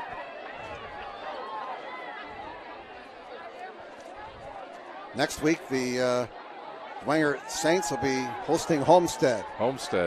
Oh, high overthrown pass, and and it's a picked pick off. at midfield. Lattimore's pass is intercepted at Pisa. midfield. Sam Pisa, He's a junior, 5'10", 185 pounds. all-conference baseball player for Coach Garrett. And, that's the first turnover of the night against the Archers. That's our first turnover tonight, Ryan. Yeah. We had all those turnovers last week. And boy, Dwenger right up to the ball here already. They're not messing around. They want more. They're up 35-0. Devin Tittman, look out. Look at all that running room.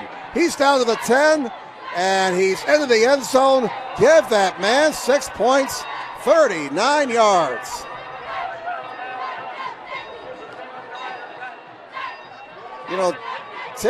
Devin Tittman, entering this game, Ryan, they only had 44 yards rushing. He has scored 4 touchdowns this season before tonight. He has 2 tonight. So 4 and 2, that's 6. That's what they told me in first grade. But he only had 44 yards rushing entering tonight's game. And by my count now, he's carried the ball 7 times for 84 yards tonight. Yeah, having a big night, a big, strong running back. He's got a good line, and he gives this team a big lead. 41-0. Belanda trying to make it 42-0. It's on its way, and he missed it. He finally missed one after hitting 9 straight to start the season. So timeout with 1:42 to go in the first half. Dwenger 41-0. Back with more in a moment on SummitCitySports.com.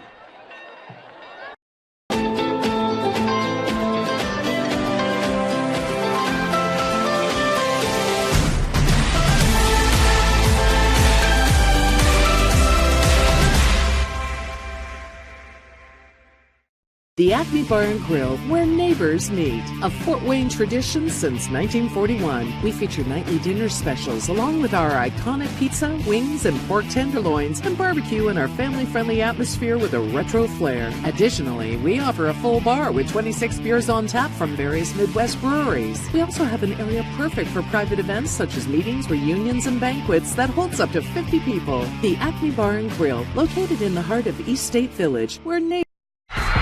For every victory, for every highlight, for every team in the Summit Athletic Conference, we've got you covered. Like, follow, and subscribe for all. Welcome back to Archer Field. Here's the kickoff by Belanda going to the far side. It's going to skip into the end zone, and it stayed inside of the pylon. So that's a touchback, and Southside will start at their own 20, trailing now 41-0. A minute 42 to go until halftime, and as the score would indicate, it's been all Dwenger. They have exploded for 4 touchdowns here in the second quarter. Yeah, and you look at the drives for South where they started. They've started at their own 20 4 times, at their 25 twice, and at their own 19, as Dwenger has started now 5 times in South territory in this game.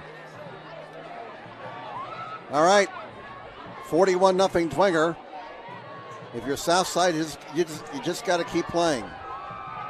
Lattimore's still in the game at quarterback. They'll run it, and that's what I mean by still playing. That ball carrier for Southside carried a couple of guys with him. A fine effort by number 34, Jaden Harmon. Was that Harmon or Ashton Johnson? That was Harmon. It looked like Harmon? 34.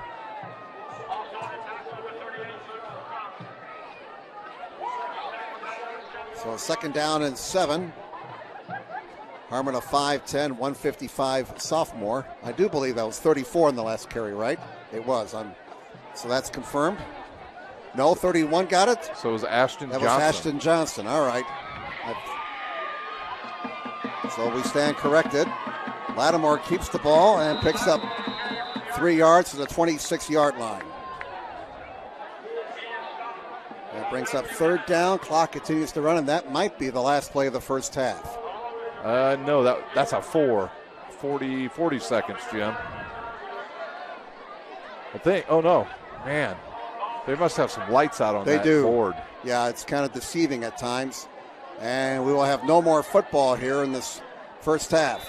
So the half comes to an end, and the Dwenger Saints will take a 41-0 lead over the Southside Archers into the locker room here at halftime. Well, stand by. We have more information coming up on our Drive Kelly halftime report. We'll come back with that following this timeout on SummitCitySports.com.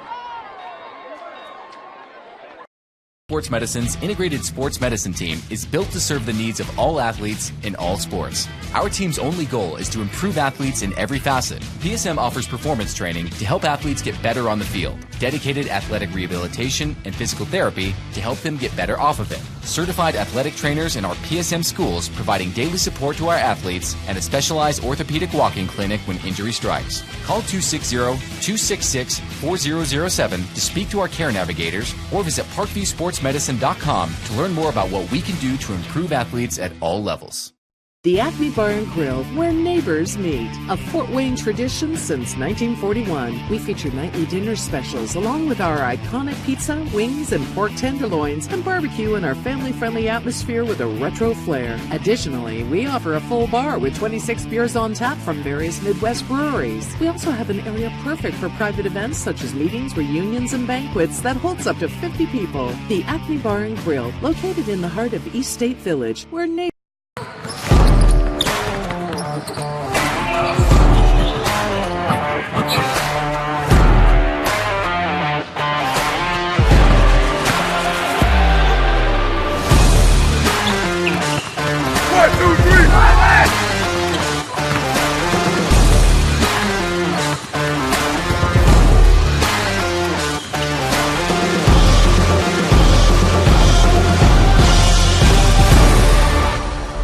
Give your home the curb appeal it deserves, and trust Kurt's Mio to power wash your home. Additional services include concrete sealing, deck and fence cleaning, driveway replacement, and stamped concrete. Just head on over to kurtzmio.com, request your virtual quote, and use the code SummitCity for 15% off all power washing services today. That's kurtzmio.com, supporting the youth of Fort Wayne. The Kelly Automotive Group is simple, transparent, reliable. Simple. Our customer specialists make buying a car easy and fun. Transparent. Our price listed is the best price. No hassle, no gimmicks. Reliable. Buy with confidence and peace of mind. We work hard to ensure the best value however you shop. Come see us in Decatur at the 2733 Auto Mall and shop 7 brands in one location. The Kelly Automotive Group. Simple, transparent, reliable. Joint pain, sprains, strains, or a possible broken bone? Make the Parkview Ortho Express walk-in clinic your first stop when you have an orthopedic or sports injury. Parkview Ortho Express, located at the Sport One Parkview Fieldhouse, gives you access to quick care and orthopedic physicians when you need it most. Get x-rays, treatment, and referrals to Parkview Care, all in the convenience of a walk-in clinic. Parkview Ortho Express is open Monday through Thursday, 7 a.m. to 7 p.m., Friday, 7 a.m. to 5 p.m., and Saturday, 8 a.m. to 12 p.m. Call 260-266-4007 for more information.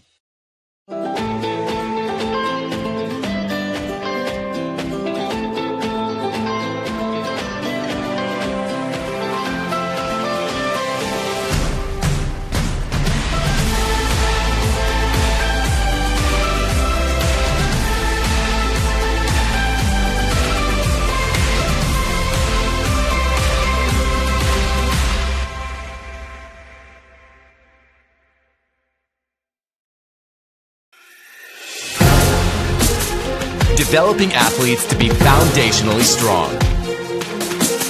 Healthy and consistent training.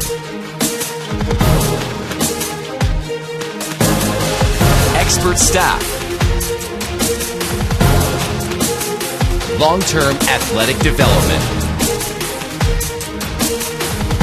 Parkview Sports Medicine Performance. Any athlete, any age, any skill level. I was once a Southside kid who was led on a journey by high school football. A journey that taught me discipline, toughness, and the skills that made me a success. As a businessman with a CPA license who owns his own firm, I still use the building blocks of high school sports in my everyday life. Someday sports will end no matter what level you reach, but you will be left with the skills to compete in the next game, the game of life.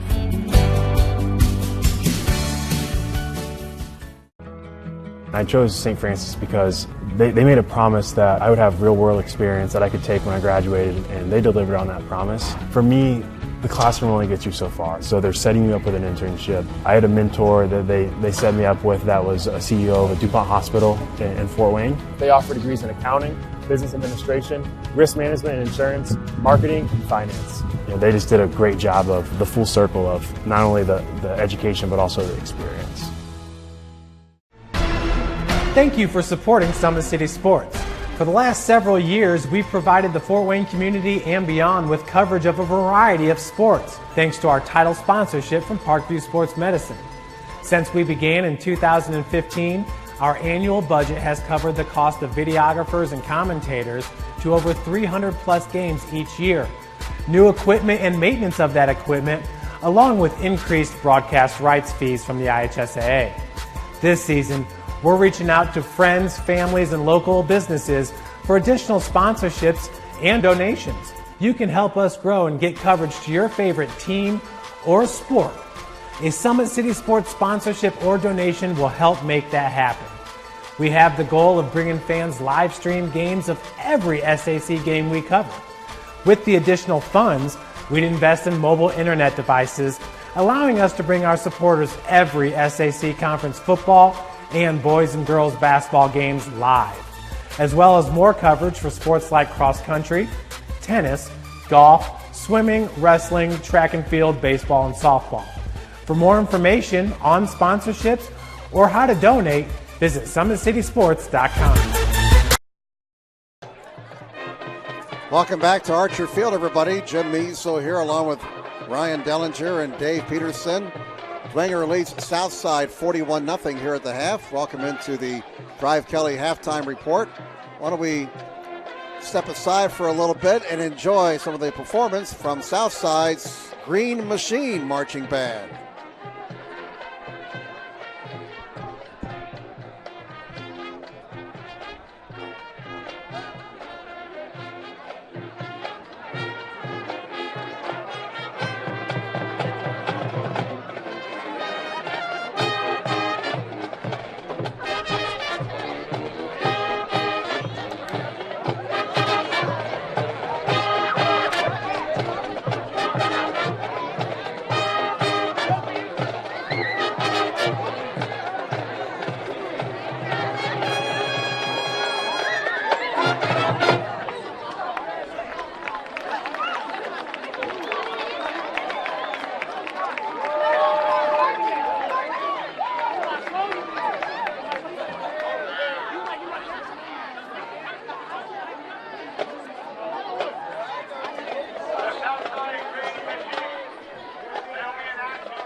All right, enjoy watching the Green Machine here at Southside High School tonight. Getting to be marching band season, Ryan. Competitions are getting underway here shortly, and those are rather interesting to take in on Saturdays if you ever get a chance to enjoy one. I know you're busy watching that college football. You should take in a band competition. At some point, I bet here on SummitCitySports.com, they will cover a band competition, and I bet I will not be the host. You'll get a call from the big guy. Hey, Ryan, can you do something for me Saturday? I don't think it will be me. It might be you, Jim, but it's definitely not going to be me. All right. Once again, this is the Drive Kelly halftime report. Kelly Automotive Group, Indiana's #1 automotive group, with over 1,000 new vehicles and 500 pre-owned vehicles to choose from. Please visit drivekelly.com. Simple, transparent, and reliable. Dwenger has not lost to Fort Wayne South, or Southside, if you will, since the year 2000, and looks like that streak could be extended one more year. South, unfortunately for the Archers, on their way to their 16th straight loss, and there's no sugarcoating it, Ryan. 41-0 here at halftime. It's all Dwenger. It sure is, and only one first down the entire first half for Southside, and that came almost right at the end of the first half, and Dwenger just dominant on both sides of the lines, and they just run the ball. They haven't really had to throw the ball at all. They just ran between the tackles, and they've been able to pick up big plays in there. And you've got some of the stats for the teams. Extremely unofficial stats. Extremely. At halftime, I got Dwenger with 15 first downs, Southside with 1. Rushing yards, 164 for the Saints, 23 for Southside. Passing yards, 106 for Dwenger, 3 for Southside. So total yards, 270 for Dwenger, 26 for the Archers. Just one turnover, unlike last week. That was by the Archers. Penalties, well, Coach Garrett does have something to yell at them at halftime about. 7 penalties against Dwenger for 50 yards. 4 penalties against Southside for 25 yards. Recapping the scoring, Dwenger scored twice in the first quarter. Devin Tippmann opened the scoring from 5 yards out with 10:07 left in the first quarter. Belanda's kick was good, 7-0 Dwenger. Hayden Allingren scored from a yard out. That touchdown set up on a beautiful pass, 38 yards from Lytle to Lidl, the L connection for Dwenger. They went for 2, missed it, so with 5:15 to go in the first quarter, Dwenger had a 13-0 lead. Saints scored 4 touchdowns in the second quarter. Vinny Fiacable did it again, this time from 5 yards out. The big fella with his second touchdown of the season. And then on a fake, Drew Lytle, the holder, threw a shovel pass to Crone for the 2-point conversion. That came with 10:14 to go in the half, and it was 21-0 Dwenger. Lytle and Lidl hooked up on a 3-yard touchdown pass with 7:27 to go in the first quarter. Belanda's kick was good. Lytle threw his second touchdown pass of the night, 22 yards to O'Keefe. That came with 2:43 to go in the half. Belanda's kick was good, 35-0 Saints. And Devin Tippmann close to scoring as he broke one, 39 yards for a touchdown. The PAT was missed with 41 seconds to go. 41-0 Dwenger over Southside here at the half. Individual numbers, Ryan, for Dwenger, we mentioned about their balance. Devin Tippmann, 7 carries, 84 yards, 2 scores. Patrick Finley, 4 carries, 37 yards. Crone has carried the ball twice for 19. Ellinger twice for 4 yards. And Lewis Tippmann 4 times for 20 yards. The passing game is just as balanced. Lytle has thrown the ball 13 times. He has 6, 7, 8, 9 completions, 1 interception. So he has passed for 106 yards. Now, Lidl's got 3 catches for 48 yards. O'Keefe has 2 catches for 29 yards. Fosno has a catch for 10 yards. Finley 1 catch for 6. And one other player for Dwenger has 1 catch for 10 yards, that being KJ Tippmann.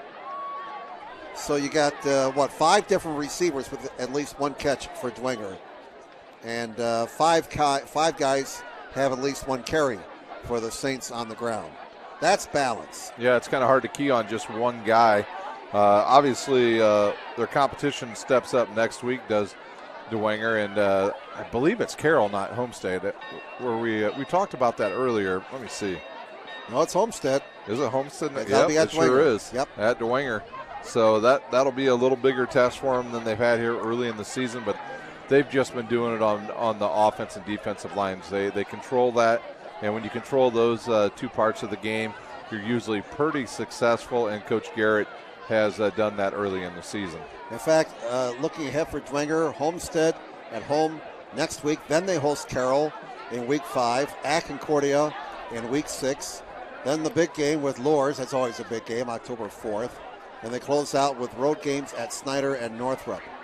Southside, on the other hand, they have to travel to Snyder next Friday. They're at Wayne in week 5, host Carroll in week 6, host Northside. That's rivalry night. The totem pole. Yep, game. That'll be for the totem pole. And no matter the records, that's always a big game. And then the Archers close out the season at Lourdes and at Homestead. But again, last win over Dwenger, that came on September the 29th of 2000. 28-25 to score. Mark Bailey was the coach back then. Yeah, that was a huge upset. That kind of shocked the football world back then. I remember that when that game happened, and that Southside team was pretty good back in early 2000s. And the last W for the Archers on September 29th, well, 17 years to the day of their big win over Dwenger. They beat Northside at 35-22 for the totem pole on that night. And I think this year you're going to have a heck of a game between those two. when it comes down to it on that totem pole game. It's a game I hope you and I get, because I think it'll be a very high-scoring game. It'll be a little more evenly matched game than we're seeing here tonight. And then as we come down the stretch run here in the Summit Athletic Conference, we'll get Dwenger and Snyder, Dwenger, Carroll, Dwenger, Homestead, Homestead, Snyder. Obviously, Snyder's already taken care of Carroll, so they're kind of in the driver's seat because they've played the team that nobody else has played yet. So we'll see here in the Summit Athletic Conference. It's anybody's game. I think that bell could very easily get split between maybe 3 teams this season. Well, let's take a look at the out-of-town scoreboard. We have 2 games that are routes. 2 other games are still very competitive. Carroll was leading Northside 28-0. Homestead all over Lures, 48-0. And I would imagine Homestead's giving Lures a Goody headache right now. I'm sure. Goody's probably already done playing at this point. The last we had, third quarter, Snyder led Concordia 17-7. The Cadets are hanging in there with the Panthers. And what has been a very competitive game back and forth. The last report we had, Wayne over Northrop, 19-14. The Generals looking to get off the schneid. Northrop looking for their second straight win. And we thought Wayne and Northrop would be very competitive tonight, and it has been. And that game is at Spooler Stadium. Some other scores around the area. At the half, it's Jay County 6-0 over Southern Wells. Monroe Central and Adams Central tied at 7 at halftime. South Adams, they are blasting Bluffton 41-0.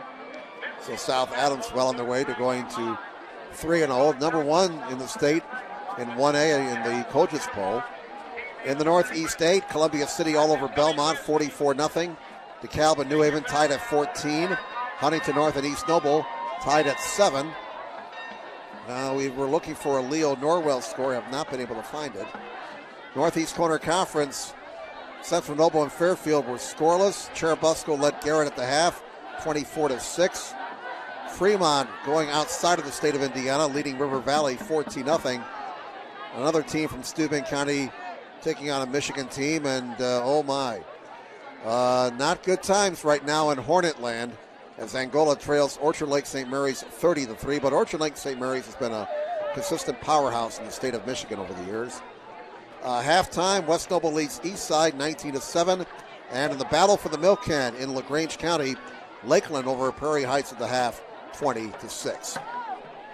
Why don't we step aside, and we'll come back with second half action following this timeout. 41-0 Dwenger. This is high school football action on SummitCitySports.com. Sports medicine, especially since I've been a pro, has been a place where my game has really been able to develop in multiple facets. Injury prevention, maintenance, physical therapy, weightlifting, agility work, all the things that I need to do in order to have an NBA body. This is the place for me to go when I come back home and I need to get a workout in. Always welcome me back with open arms. Parkview Sports Medicine. Game on. The Acme Bar and Grill, where neighbors meet. A Fort Wayne tradition since 1941. We feature nightly dinner specials along with our iconic pizza, wings, and pork tenderloins, and barbecue in our family-friendly atmosphere with a retro flair. Additionally, we offer a full bar with 26 beers on tap from various Midwest breweries. We also have an area perfect for private events such as meetings, reunions, and banquets that holds up to 50 people. The Acme Bar and Grill, located in the heart of East State Village, where neighbors... Keep your skills on point and take advantage of the Always 100 basketball camps. The Holiday Hoops Developmental Camp is for ages pre-K through 8th grade. You'll work on shooting, dribbling, passing, and defense December 24th through January the 2nd on Tuesday and Thursdays. And the Always 100 Pro Camp 2020 takes you to the next level. It's the real college experience for grades 1 through 12. It's June 8th through June 11th at Trine University. I was once a Southside kid who was led on a journey by high school football. A journey that taught me discipline, toughness, and the skills that made me a success. As a businessman with a CPA license who owns his own firm, I still use the building blocks of high school sports in my everyday life.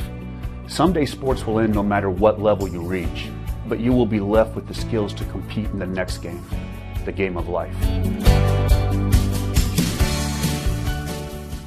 Parkview Sports Medicine's integrated sports medicine team is built to serve the needs of all athletes in all sports. Our team's only goal is to improve athletes in every facet. PSM offers performance training to help athletes get better on the field, dedicated athletic rehabilitation and physical therapy to help them get better off of it, certified athletic trainers in our PSM schools providing daily support to our athletes, and a specialized orthopedic walk-in clinic when injury strikes. Call 260-266-4007 to speak to our care navigators or visit ParkviewSportsMedicine.com to learn more about what we can do to improve.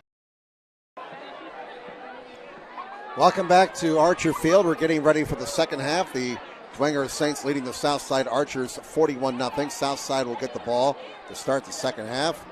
They've reached halftime. Wayne leads Northwood 19-14. Homestead 48-0 over Lourdes now in the third quarter. Third quarter, West Noble leads Eastside 25-7. And one other update in the third quarter, Adams Central in a battle of unbeatens leads Monroe Central 14-7 as the ACAC gets underway with conference play.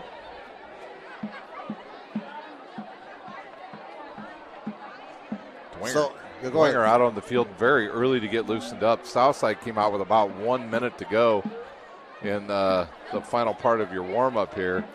Not a lot of pep in their step, and they're going to have to go through this whole second half with a running clock. Once again, new rule in Indiana high school football. We've seen it early this season in several games. If a team is ahead by 35 points or more in the second half, we go to a running clock. The only time it can stop is a timeout, a score, or the end of the quarter. 8:35 right now, so unless Southside cuts that margin under 35, we're going to be done just after 9 o'clock. There is the opening kick that goes out of bounds. What happened there? Went off his foot and went straight left, basically. No mulligan, sorry. Yep, one thing they'll have to work on, I guess, next week in practice. Well, there's something else now Coach Carrick can yell at him about. Yeah, the penalties early probably upset him quite a bit, I would imagine. You know, when your team is leading 41-0 against the other team, and, you know, you should win the game, and you start making mistakes, I think that's the time when coaches really coach hard, especially in the third game of the season, because you got to point out, remember now we're dealing with teenagers, you got to point out to them, guys, that could cost us a game, our season, a championship, if you make a mistake like that. Absolutely, and it's not like, you know, they won in a tough state championship last year. Now they're even in a bigger division, taking on better teams potentially up there, and those little mistakes are costly when it gets into the state. All right, Lattimore, the quarterback, and he's dropped for a loss at the 30-yard line, as he was swallowed up in a sea of white shirts. Let's pick out a number there. That's 42. That's Jordan Watercutter who made the tackle. Senior, 5'11", 220-pound defensive end. He's a younger brother, Ryan Watercutter, who played back in the early 2012 season, I believe it was, and went on and played a little bit at IU. 2nd and 15 for the Archers at their own 30-yard line. And an option look, and Lattimore is dropped for a loss. And staying home, not fooled, was Lucas Cron, one of those outstanding linebackers we talked about earlier. He didn't. Fabini made the tackle there, actually, and a bad play there by the quarterback, because once that end turns his shoulders in like that and faces you up, you've got to pitch that ball to your running back on that option play. So that was 39 instead of 38 in the tackle. Fabini, and he's still in there at linebacker. Third down, we'll call it 15. Lattimore to the air. He is hit as he throws, and the pass is incomplete. So 3 and out for Southside in their opening possession of the second half. 4th down and 15, and again, with a 41-0 lead for Dwenger, we are with a running clock. Southside had some players going deep over the middle, but Lattimore was being attacked there once again from straight up the gut there, and he had to throw it early and could not find his receiver over the middle as the clock continues to run. Hapner, he's going to have to ice down his leg again. He's been busy.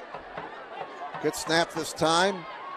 And a line drive punt takes a south side bounce across the 40. The Saints get away from it, and it's picked up by one of the Archers at the 34-yard line. He could have let that ball bounce for another 5 or 10 yards.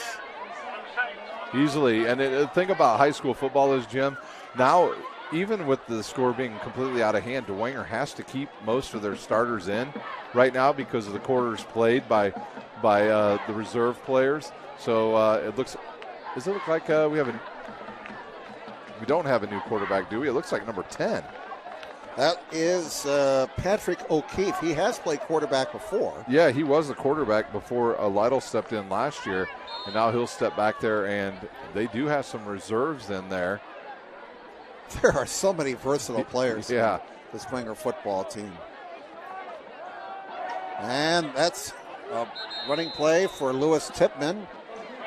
And he picks up about 3 or 4 yards to the 39-yard line. That just amazes me, Ryan. 5 guys have touched the ball tonight for Dwenger, and 5 guys have at least 1 catch for the Saints. Yeah, and if he would have bounced that to the outside, he would have had a lot of running room. We looked at that on the Traction AP replay. Crazy that O'Keefe's in there now with Lytle sitting out.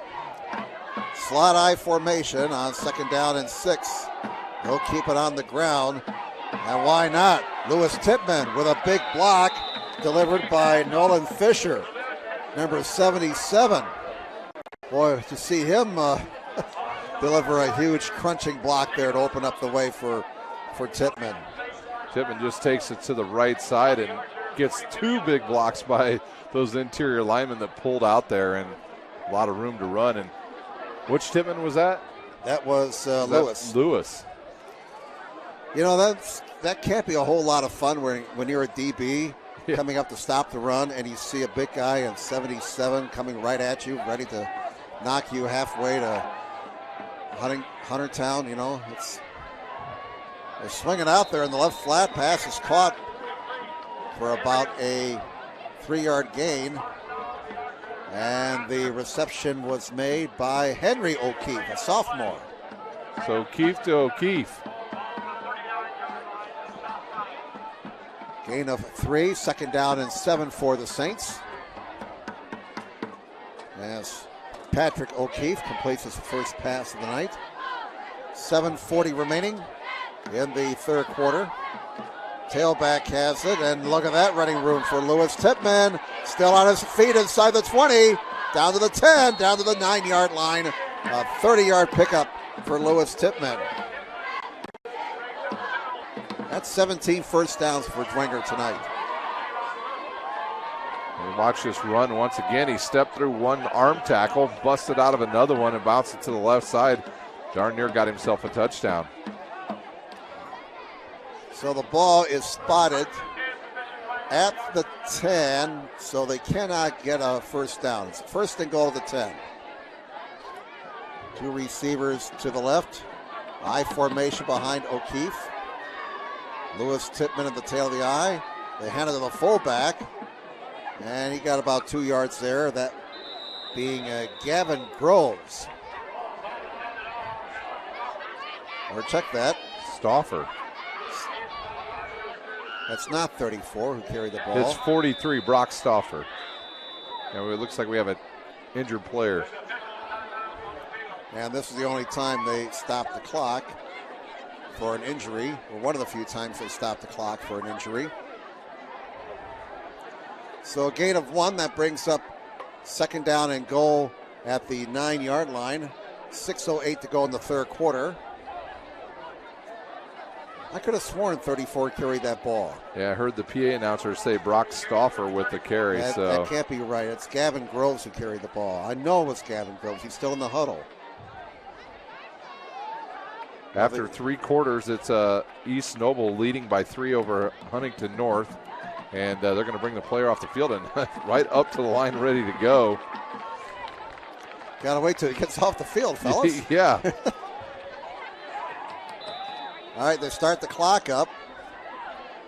2nd down and goal from the 9. And it's Lewis Tipman to the 10, to the 5. He's close. Did not get in. just short of that goal line by a couple of inches. Quick score update for you, because Concordia just scored. But Snyder has also scored in the second half. It's 24-14, the Panthers over the Cadets. Told you, Concordia always plays Snyder tough. Concordia much more competitive this week than they were last week when they got blasted by Homestead. 3rd and goal, just inches away. Will O'Keefe call his own number? No, it's a handoff to the fullback and into the end zone. Give him 6 points, Gavin Groves. Touchdown, Dwenger. And they add to their lead with 5:16 to go in the third quarter. Very efficient performance tonight by the Dwenger Saints. Just a simple dive play there by Bishop Dwenger, and they get another touchdown. And how many different guys have scored now? Let's see. It's like 7 touchdowns and 6 different guys have gone into the end zone. Devin Tippmann has 2 touchdowns tonight for the Saints. Got a new kicker out there now for the Saints. That's Ryan Ward, number 97. Yep, no good. So the point after is missed. Timeout, Dwenger 47, Southside nothing. Back with more in a moment on SummitCitySports.com.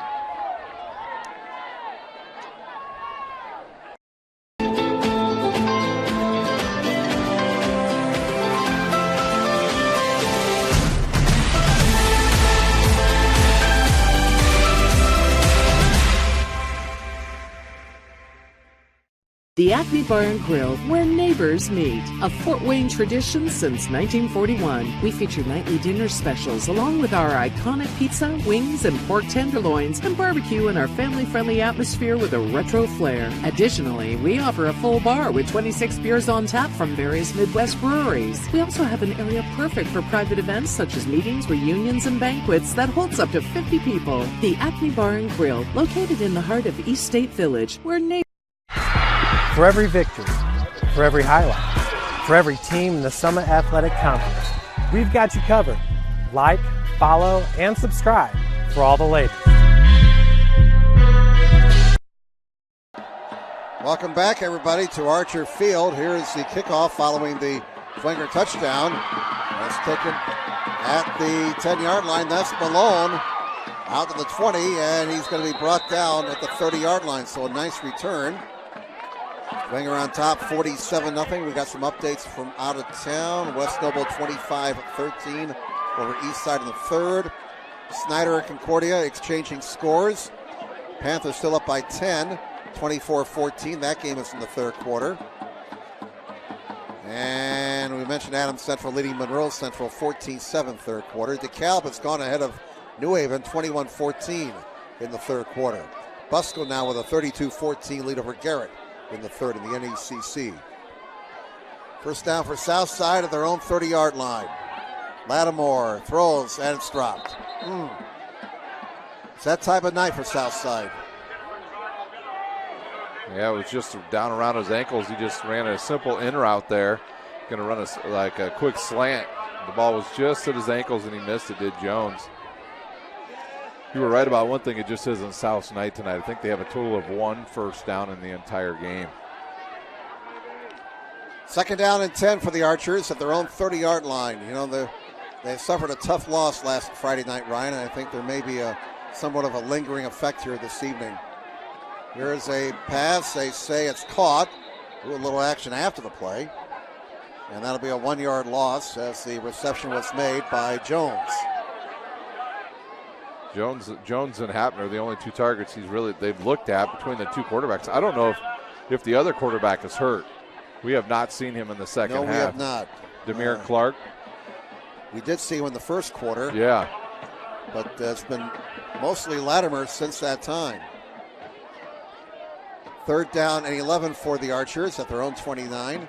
Running clock, 3:15 left in the third quarter. 47-0 Dwenger. Lattimore to his right, throws, and as he throws, and it's incomplete. We've got a flag on the field. Some more laundry.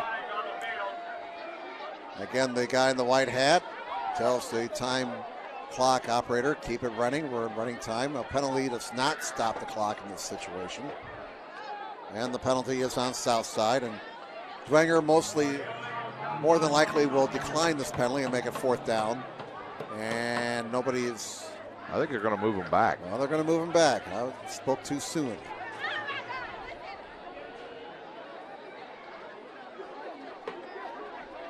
Waiting to see what the down and distance is here. Maybe they... Oh, now they they'll are mark it gonna off. move back. Oh, we're going to start over. Let's start all over again, shall we? Nope. Or maybe Dwenger declined it. What the heck's going on out here? They did decline it. It only took 2 minutes to figure that out, huh? So does that make a 4th down? It does. 4th down now. And Trevor Hapner will kick the ball away as we come down to 2 minutes left in the 3rd quarter. And with all of that, they're in about 2 minutes off the clock, Yeah, just discussing what they're going to do with the penalty. Dwenger on top, 47-0. Another good snap. Another line drive punt. And the Saints will let it go. It's going to roll inside the 30 and roll dead at the 26-yard line. So that's going to be Hapner's best punt of the night. And we're under 2 minutes to play now in the 3rd quarter. I'd like to thank everyone here at Southside again for their hospitality. Athletic Director Torrey Curry and his staff. And again, we got the homemade goodies yes, to chomp on the way home. Yeah, you've got a little bit of a drive, and you got a big day tomorrow, college football, correct? Yes, 1 o'clock, Michigan Tech and Hillsdale. Hillsdale.edu, by the way, if you want to. Very good. A shameless plug. I like it. First down at the 28-yard line for Dwenger. Under a minute to play now in the 3rd quarter. And O'Keefe is still in there, quarterback, and a fresh set of legs carries the ball for Dwenger. That is Toby Eek. So just pretty much anybody that can run the ball has got to carry for him this evening. You should get down there, Jim. This is your chance. That was an 8-yard gain. 2nd down and 2 for Dwenger. We'll have to run a play here. By the way, the play clocks now, the play clocks are padded. Yeah, after last week. Yeah. The young man that ran into it ended up returning one for a touchdown and about 3 plays later. 2nd down and 2. A bit of a mix-up on the handoff, and the quarterback has to keep the ball. And it looks like O'Keefe may have enough for a 1st down. As the 3rd quarter clock expires, after 3 quarters, it's Dwenger 47, Southside nothing. Back with the 4th quarter in just a moment on SummitCitySports.com.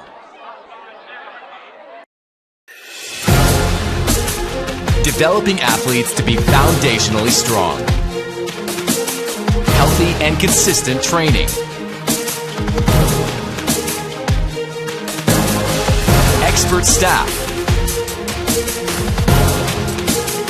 Long-term athletic development. Parkview Sports Medicine Performance. Any athlete, any age, any skill level. I was once a Southside kid who was led on a journey by high school football. A journey that taught me discipline, toughness, and the skills that made me a success. As a businessman with a CPA license who owns his own firm, I still use the building blocks of high school sports in my everyday life. Someday sports will end no matter what level you reach, but you will be left with the skills to compete in the next game, the game of life. Back, everybody, to Archer Field. I understand Snyder has extended their lead over Concordia now, 31-14. Here we start the 4th quarter here, and there's a pass that is almost intercepted. Well, that ball was bouncing around like it was in a pinball machine, and it falls harmlessly to the Archer Field turf, incomplete. Surprised they even threw the ball. Yep.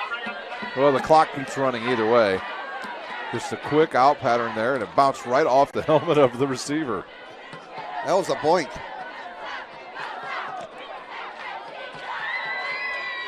Second down and 10 for the Saints at their own 37-yard line. They're on top 47-0. On their way to going to 3-0 Staying in first place in the SAC, at least a share of first place.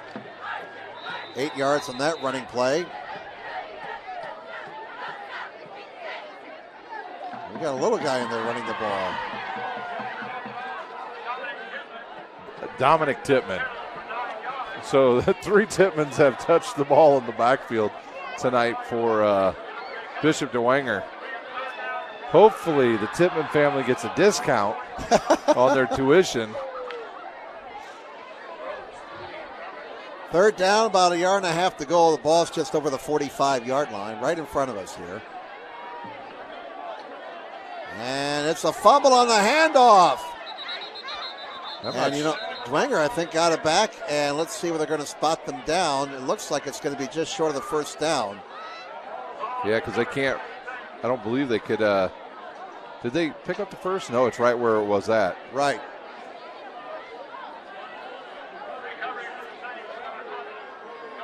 And number 11 in the quarterback. Ecke recovered his own fumble. Is that Smeltley? Well, they do give him the first down now, Ryan. First down at the 47-yard line. Initially, I thought they were going to be a little bit short. And we do have a new quarterback in there for the Saints.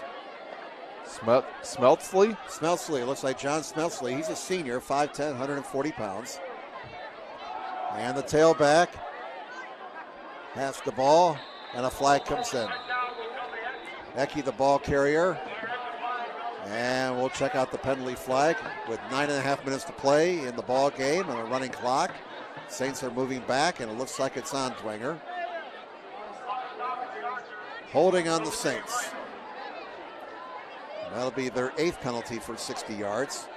Again, that's one of those deals where, you know, that's 8 penalties for 60 yards, and I'm sure the Dwenger coaching staff will tell their players, fellas, when we play tougher competition, we can't have that. I tell you, that's the thing in years past that have really just derailed some of our local teams with the penalties. We watched Snyder a few years ago. It happened to them. They had a lot of penalties, and it kind of slowed them down against Westfield. Now we see Dwenger here tonight with a lot of penalties. I don't know if it's because they're winning big and they haven't had much competition yet, but Coach Garrett will work on that this week in practice. And they wow. got a south side quarterback sack here. Smelsley is going to be brought down maybe at the line of scrimmage. They might need some ice after that hit. I believe that was Williams on the tackle. Yep. They say 56 now. Maxwell Burney made the tackle. Yeah, he had a good week last week against Northrop. We called his name quite a bit.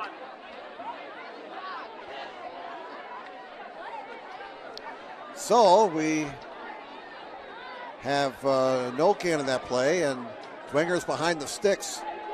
2nd down and 21. We go under 8 minutes to play. And it's Ecke again. Look out. Down the far side. Foot race, and they're not going to get him. Give that man 6 points. 63 yards. And that was, who was it on that one? That was number 20. That was Toby Ecke. Senior, 6'1", 200 pounds. And he showed some speed down the far side. 53-0 Saints. A touchdown stops the clock when we're in the running time situation. 7:45 left in the game. And now, let's see who's out there kicking. It looks like it's the young man who was out there earlier. That's Ryan Ward.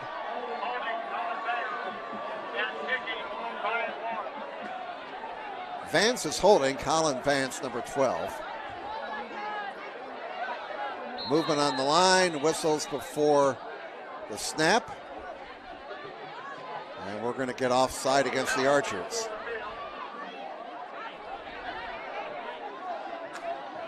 Ryan be down in the field. The post-game interview afterwards. We'll have Coach Jason Garrett, and we'll have our Parkview Sports Medicine player of the game. Good luck picking that yeah, one. it's really going to be a tough one here for Dwenger. So many players have contributed tonight. Spotted, booted, flags again.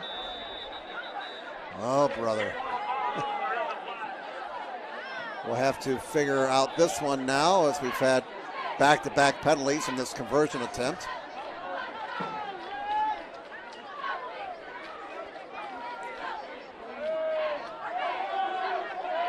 Personal foul being called on Southside. And they can take that on the kickoff, I believe. That'll be enforced on the kickoff. Yes. Maybe the third time will be the charm now.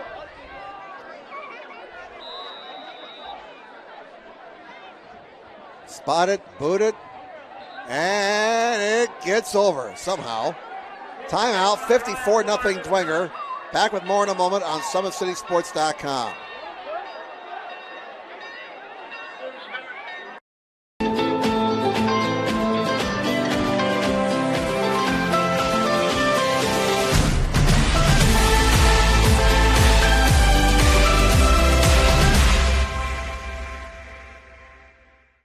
The Acme Bar and Grill, where neighbors meet. A Fort Wayne tradition since 1941. We feature nightly dinner specials along with our iconic pizza, wings, and pork tenderloins, and barbecue in our family-friendly atmosphere with a retro flair. Additionally, we offer a full bar with 26 beers on tap from various Midwest breweries. We also have an area perfect for private events such as meetings, reunions, and banquets that holds up to 50 people. The Acme Bar and Grill, located in the heart of East State Village, where neighbors...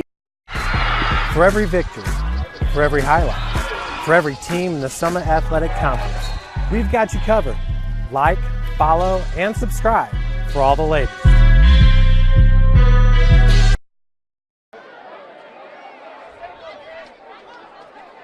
Welcome back, everybody. Carroll's opened up a 42-0 lead on North Side. Here it's 54-0 Dwenger. As we have the running clock, there's the kickoff down to about the 8-yard line. And return to the 24-yard line. That's where the Archers will take over. Surprise team this year, Jim, DeKalb.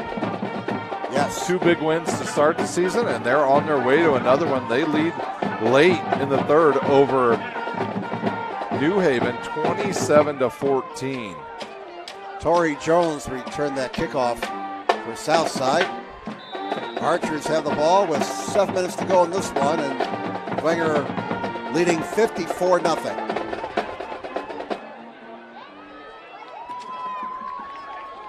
And now we will see a lot of subs for both teams. Yes, as we're into the fourth quarter. Archers keep the ball on the ground, and that's a nice pickup of about 5 yards. Now, as a coach, if you're Southside, you want to see who still wants to compete in a situation like this. Yeah, and you get some of those guys you've been wanting to kind of take a look at into the game. The guys you see in practice that you're just not sure about them yet if you can trust them. So this is a good time to get them in there against a good second team from Dwenger. Manny Knight was the ball carrier on that last play for Southside. He got about 5 yards.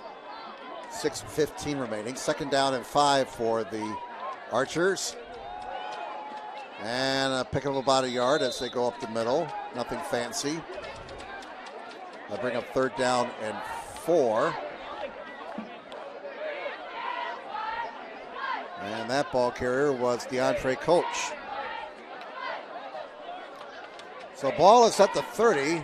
We'll call it 3rd down and 4 for the Archers. Again, a 54-0 lead for Dwenger. So we have the running clock. Line the game's to 34. A dominating performance by Bishop Dwenger here this evening. Oh man. Big sack, and a flag comes in. As the quarterback, Clark, dropped for a big loss. I believe we're going to get a penalty here and a face mask penalty on Dwenger. it'll be an automatic first down for Southside. Penalty be marked off from the 24-yard line. 10 yards, 15 yards. And that is a first down for the Archers, who's second. That's 9 penalties for 75 yards against Dwenger. First down for the Archers at their own 41. 4:42 remaining with the running clock. And they'll keep it on the ground. And that's Andrew Moore Jr. Can he break the shutout? Yes! Give that man 6 points.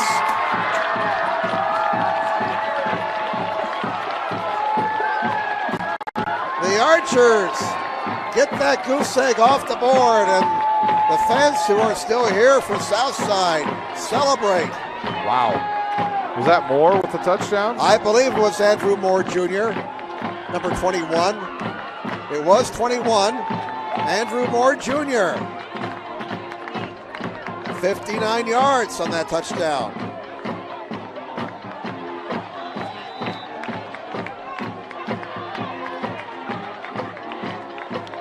Well, the Archers get the goose egg off the board. 4:27 to go. 54-6 now. And they will go for 2. And we will get a timeout taken by Southside before the conversion attempt. So some excitement here on the home side of the field, Ryan. Yeah, absolutely. Something to build on for next week if you're Southside. They will play Snyder next week. So a little bit of something good happening here late for the Archers. And that guy got behind the linebackers and he was gone. Yeah, he showed some speed there. Andrew Moore Jr., 5'6", 150-pound senior. So it's been a tough night for the Archers, but more exciting for fans here on the Archers side of the field with that touchdown scamper, which came after Dwenger was assessed a face mask penalty that gave Southside a first down and allowed them to keep possession of the football. Another thing that Coach Garrett's going to work on in practice, that one play cost him 6 points. Angola has lost to Orchard Lake St. Mary. 40-3 is the final score. The Eaglets from Orchard Lake St. Mary from the Detroit area. Again, they are a perennial powerhouse in the state of Michigan in football. And Angola, one of the better teams in the area last year, really struggling early in this season. 0-3. They will go for 2. And the pass is incomplete. So the 2-point conversion fails. Timeout. 54-6 Dwenger. Back with more in a moment on SummitCitySports.com. Developing athletes to be foundationally strong. Healthy and consistent training. Expert staff. Long-term athletic development. Parkview Sports Medicine Performance. Any athlete, any age, any skill level. I was once a Southside kid who was led on a journey by high school football. A journey that taught me discipline, toughness, and the skills that made me a success. As a businessman with a CPA license who owns his own firm, I still use the building blocks of high school sports in my everyday life. Someday sports will end no matter what level you reach, but you will be left with the skills to compete in the next game, the game of life. Welcome back, everybody. Out-of-town update. East Noble leads Huntington North 23-20 in the fourth quarter, and that's a thriller in Kendallville. Southside has broken the shutout with a 59-yard touchdown by Andrew Moore, and the kick is returned to the 39-yard line. And returning the kick for Dwenger was number 34, Gavin Groves. So we got 4:11 to go, the clock running with the large Dwenger lead. 54-6. The band down here playing. They're still celebrating that big touchdown by Andrew Moore. That was exciting, boy. He got right behind those linebackers and took off, and nobody was able to catch him. First down for the Saints at their own 39-yard line. Out of the I formation. They pitch it out, and that play got busted up for a loss of 5. Ball carrier was Dominic Tippmann, number 35. Southside still got a lot of their starters in there. Javarius Jones on the stop once again. Cleavon Hicks, number 58, also in on the stop. He's a senior, 5'10", 195 pounds. Second down and 15. Second and 15 for the Saints at their own 34. They'll keep it on the ground and get 6 yards on that play. Fabini carried the ball there. John Michael Fabini, a junior. He got 5 yards.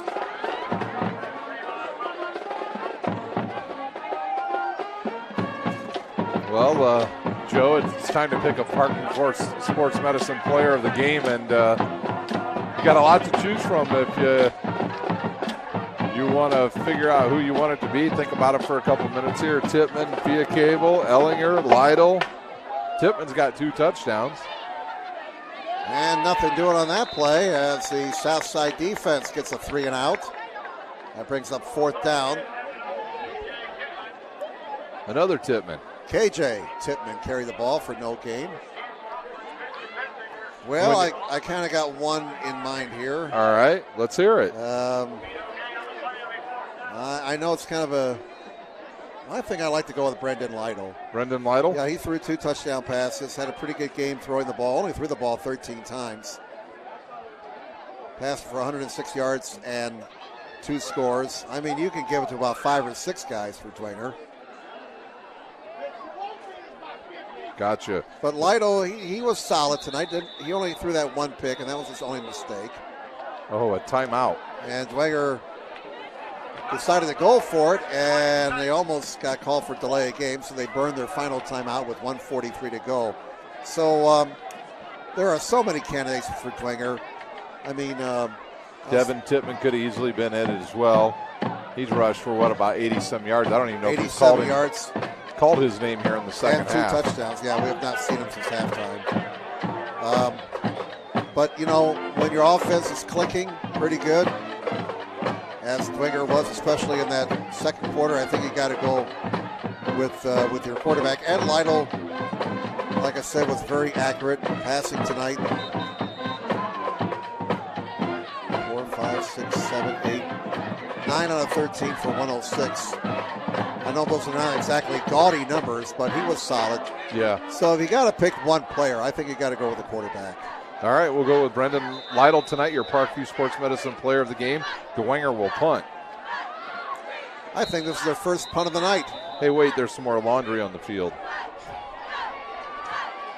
Another illegal substitution. This is what happens when you get fresh players and guys who don't normally play a whole lot. A little bit of confusion. Just like that song by Genesis. It's just a land of confusion. That's a good tune. You'll probably listen to some of that on your drive back to Michigan, won't you? No, I'll be listening to Sinatra. Sinatra, I like it. All right, here's the punt. High and short. Kind of went up the elevator shaft there. It takes a Dwenger bounce, and it's going to roll dead at the 34-yard line. So the clock continues to run. We're down to 1:15. Time for about one play, I'll bet. Yeah, the way they're kind of not moving very fast right now, neither team. Absolutely. Looking at next week's games we'll have here on SummitCitySports.com. It'll be Concordia at Bishop Luers, Northside at Wayne, Northrop at Carroll, South at Snyder. And in the big one next week, Homestead will take on Bishop Dwenger. I want to wish you two guys a good week next week, as I'll be AWOL. I'm going to go down and chase hurricanes in Florida. So good luck to you two. I'm sure you guys will get a good game next week. All right, this will more than likely be the last play of the football game. And the Archers run it. Can he get the corner? 35. Yep. Ooh, a horse collar. And they'll have one more play. Can't end the game on a penalty. As the ball carrier, Andrew Moore Jr., who just rushed it 59 yards for a touchdown, was brought down in an illegal way. Horse collar. Well, they stopped the clock with 20 seconds. And they will mark off the penalty now against Dwenger. 15 yards. 11 penalties against the Saints for 95 yards. 5 seconds, 4 seconds, 3 seconds, 2 seconds, 1 second. They get the play off in time. And there's a deep ball that's going to be incomplete. And that's how the game will end. We're all done here at Archer Field. That's all there is. There ain't no more. Your final score. The Dwenger Saints 54, the Southside Archers 6. Let's step aside for this final timeout, and Ryan will be down on the field, hopefully talking with the winning coach Jason Garrett in just a moment on SummitCitySports.com.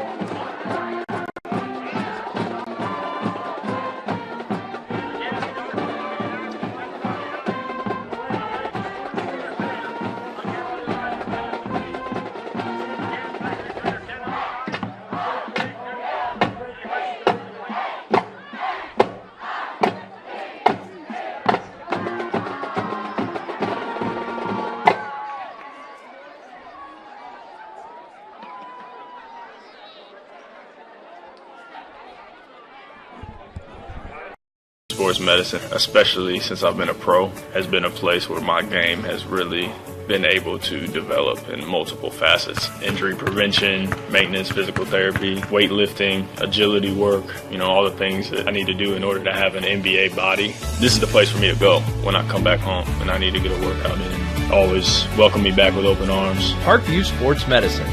Game on. The Acme Bar and Grill, where neighbors meet. A Fort Wayne tradition since 1941. We feature nightly dinner specials along with our iconic pizza, wings, and pork tenderloins, and barbecue in our family-friendly atmosphere with a retro flair. Additionally, we offer a full bar with 26 beers on tap from various Midwest breweries. We also have an area perfect for private events such as meetings, reunions, and banquets that holds up to 50 people. The Acme Bar and Grill, located in the heart of East State Village, where neighbors... Keep your skills on point and take advantage of the Always 100 basketball camps. The Holiday Hoops Developmental Camp is for ages pre-K through 8th grade. You'll work on shooting, dribbling, passing, and defense December 24th through January the 2nd on Tuesday and Thursdays. And the Always 100 Pro Camp 2020 takes you to the next level. It's the real college experience for grades 1 through 12. It's June 8th through June 11th at Trine University. I was once a Southside kid who was led on a journey by high school football. A journey that taught me discipline, toughness, and the skills that made me a success. As a businessman with a CPA license who owns his own firm, I still use the building blocks of high school sports in my everyday life. Someday sports will end no matter what level you reach, but you will be left with the skills to compete in the next game, the game of life. Parkview Sports Medicine's integrated sports medicine team is built to serve the needs of all athletes in all sports. Our team's only goal is to improve athletes in every facet. PSM offers performance training to help athletes get better on the field, dedicated athletic rehabilitation and physical therapy to help them get better off of it, certified athletic trainers in our PSM schools providing daily support to our athletes, and a specialized orthopedic walking clinic when injury strikes. Call 260-266-4007 to speak to our care navigators or visit ParkviewSportsMedicine.com to learn more about what we can do to improve. Welcome back to Southside High School. Stand here in the middle of the field with victorious head coach Jason Garrett. His team in dominating fashion tonight over Southside 54-6. Today, a very balanced attack for your team. I think 6 or 7 guys got into the end zone. Yeah, very proud of our offense. All 3 phases actually played outstanding tonight. The big challenge for us was to come out ready to play, and our guys responded to that. So proud of our staff, proud of our guys. Excellent game plan. I thought Brendan Lytle, although he didn't get a lot of play in the second half, did a nice job distributing the ball to a multitude of wide receivers running different routes. And it looked like one time 2 of your receivers ran into the exact same spot, and it ended up turning into a very good thing as a touchdown resulted out of it. But you'll see that in the films, I'm sure, tonight, and you'll talk to those 2 guys. But Lytle did a great job. Actually, tonight, our Parkview Sports Medicine player of the game. Talk a little bit about him at quarterback. Well, I think you see he's just maturing every week. I think, we can't put enough value on how much he grew last season, and then into these first 3 games, he just continues to get better and better. And, yeah, he's distributing it well. I mean, he'll joke about those guys get on him if they don't get the ball, so he's kind of challenged with them in the huddle. But he's got some guys that he can get the ball to. That helps us, so he knows that, somebody's going to be open, and the line's doing a great job protecting. So right now we're hitting on all cylinders. We're going to continue to get better, and we'll find out why those guys were in the same spot for sure. Get that fixed. Absolutely. And next week, Homestead, you'll enjoy tonight's win. Homestead won big tonight, so a big conference matchup next Friday night here in the Fort. Absolutely. Highly respect them. They got a great program and great team, so it'd be a big week. Excellent. Well, we'll let you get into the locker room, and congratulations on another big win tonight, Coach. Thanks for the coverage. Thanks, guys. That was the head coach, Jason Garrett of Bishop Dwenger. His team wins tonight in dominant fashion, 54-6 over the Southside Archers. I'll turn it back over to Jim Measle up in the box. All right, thanks, Ryan, as you make your way back upstairs. By the way, Jason Garrett, 17-1 now in his second year as the head coach at Dwenger. Let's recap the scoring. Dwenger scored twice in the first quarter. Devin Tippman from 5 yards out, and Hayden Ellinger scored from a yard out. The conversion attempt on following the second touchdown was no good, so it was 13-0 Dwenger after 1. Saints added 4 more scores in the second quarter as Faya Cable, the big fella, the big lineman, took it in from 5 yards out. And then Lytle threw a couple of touchdown passes from 3 yards to Lidl, 22 yards to O'Keefe. Devin Tippman scored his second touchdown of the night from 39 yards right before halftime. 41-0 Saints at the half. We played the second half of the running clock. Gavin Grope scored from a yard out for Dwenger, their only touchdown in the third quarter. 47-0 Saints. And then the 2 teams exchanged touchdowns in the final quarter. The Archers were finally able to get on the board with 4:27 left as Andrew Moore Jr. took it to the house from 59 yards out. 54-6 the final score. Dwenger the winner. They go to 3-0. Southside drops to 1-3. Total yards for Dwenger, I had him at 379, 47 for South. Turnovers, just 1 for the Archers. Penalties, 6 against Southside for 46 yards, 11 against Dwenger for 95 yards. So the Saints, Ryan, basically taking care of business here tonight over Southside. Yep, the Saints roll on as I sprinted to get back up here, so I'm a little out of breath. But I know another big win. These press boxes get higher every year, don't they? So, all right, so Dwenger will go to 3-0. Snyder was winning last we heard over Concordia, 31-14. So assuming that the Panthers go on and win that game and Homestead will win their game over Lours by a large margin, those 3 will stay tied for first place in the SAC, and it's starting to look like those 3 teams, Dwenger, Snyder, and Homestead, will be the so-called Big 3 in the conference. And, of course, let's not forget about Carroll. That's right. They could be still conference contenders. But Dwenger, Snyder, and Homestead opening up some space now in the battle for first place. Yeah, and Snyder, next week they'll get Southside. They'll be heavily favored in that. And then we'll have Dwenger and Homestead next week out at Bishop Dwenger High School. So you guys will have a big game next week. I'll be enjoying some fun in the sun.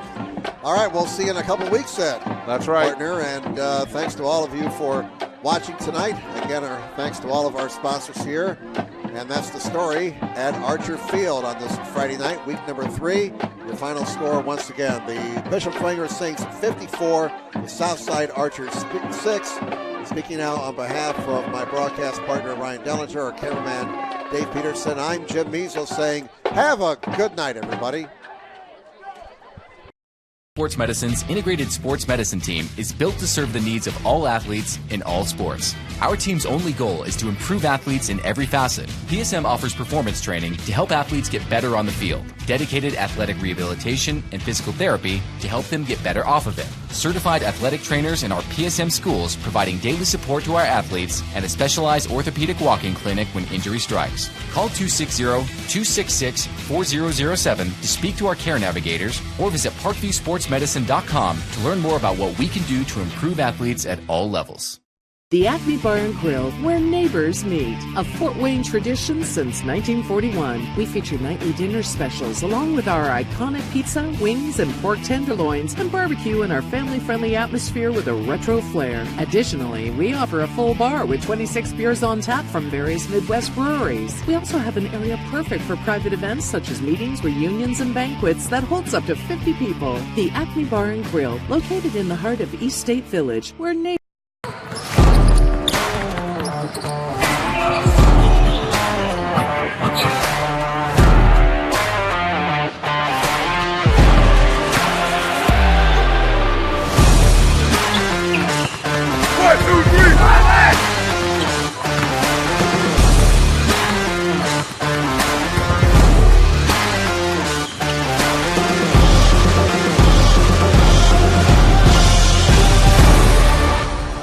Give your home the curb appeal it deserves, and trust Kurt's Mio to power wash your home.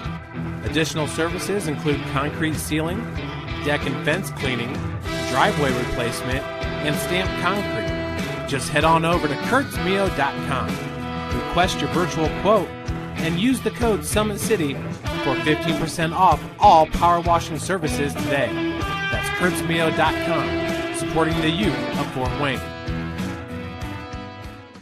The Kelly Automotive Group is simple, transparent, reliable. Simple. Our customer specialists make buying a car easy and fun. Transparent. Our price listed is the best price. No hassle, no gimmicks. Reliable. Buy with confidence and peace of mind. We work hard to ensure the best value however you shop. Come see us in Decatur at the 2733 Auto Mall and shop 7 brands in one location. The Kelly Automotive Group. Simple, transparent, reliable. Joint pain, sprains, strains, or a possible broken bone? Make the Parkview Ortho Express walk-in clinic your first stop when you have an orthopedic or sports injury. Parkview Ortho Express, located at the Sport 1 Parkview Fieldhouse, gives you access to quick care and orthopedic physicians when you need it most. Get x-rays, treatment, and referrals to Parkview Care, all in the convenience of a walk-in clinic. Parkview Ortho Express is open Monday through Thursday, 7 a.m. to 7 p.m., Friday, 7 a.m. to 5 p.m., and Saturday, 8 a.m. to 12 p.m. Call 260-266-4007 for more information.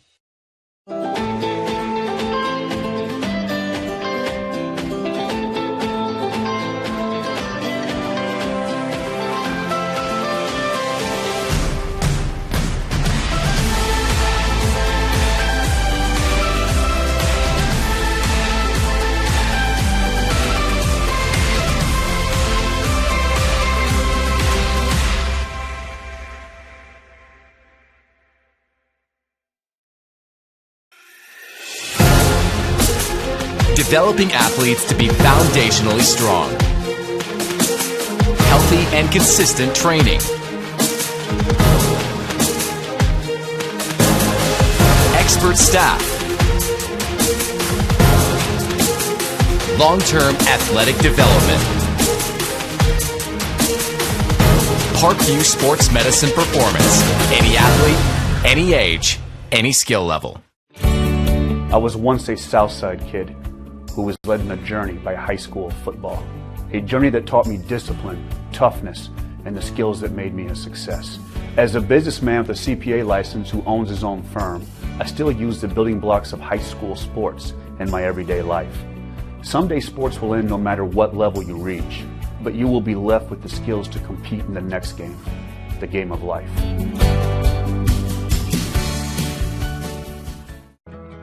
I chose St. Francis because they made a promise that I would have real-world experience that I could take when I graduated, and they delivered on that promise. For me, the classroom only gets you so far. So they're setting you up with an internship. I had a mentor that they set me up with that was a CEO of a DuPont hospital in Fort Wayne. They offer degrees in accounting, business administration, risk management and insurance, marketing, and finance. They just did a great job of the full circle of not only the education but also the experience.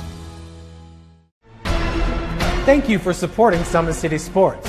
For the last several years, we've provided the Fort Wayne community and beyond with coverage of a variety of sports, thanks to our title sponsorship from Parkview Sports Medicine.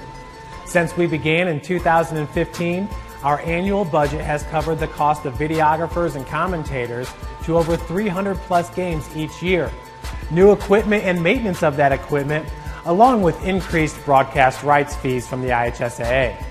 This season, we're reaching out to friends, families, and local businesses for additional sponsorships and donations. You can help us grow and get coverage to your favorite team or sport.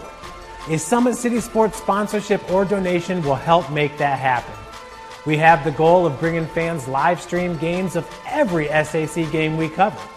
With the additional funds, we'd invest in mobile internet devices, allowing us to bring our supporters every SAC conference football and boys and girls basketball games live, as well as more coverage for sports like cross country, tennis, golf, swimming, wrestling, track and field, baseball, and softball. For more information on sponsorships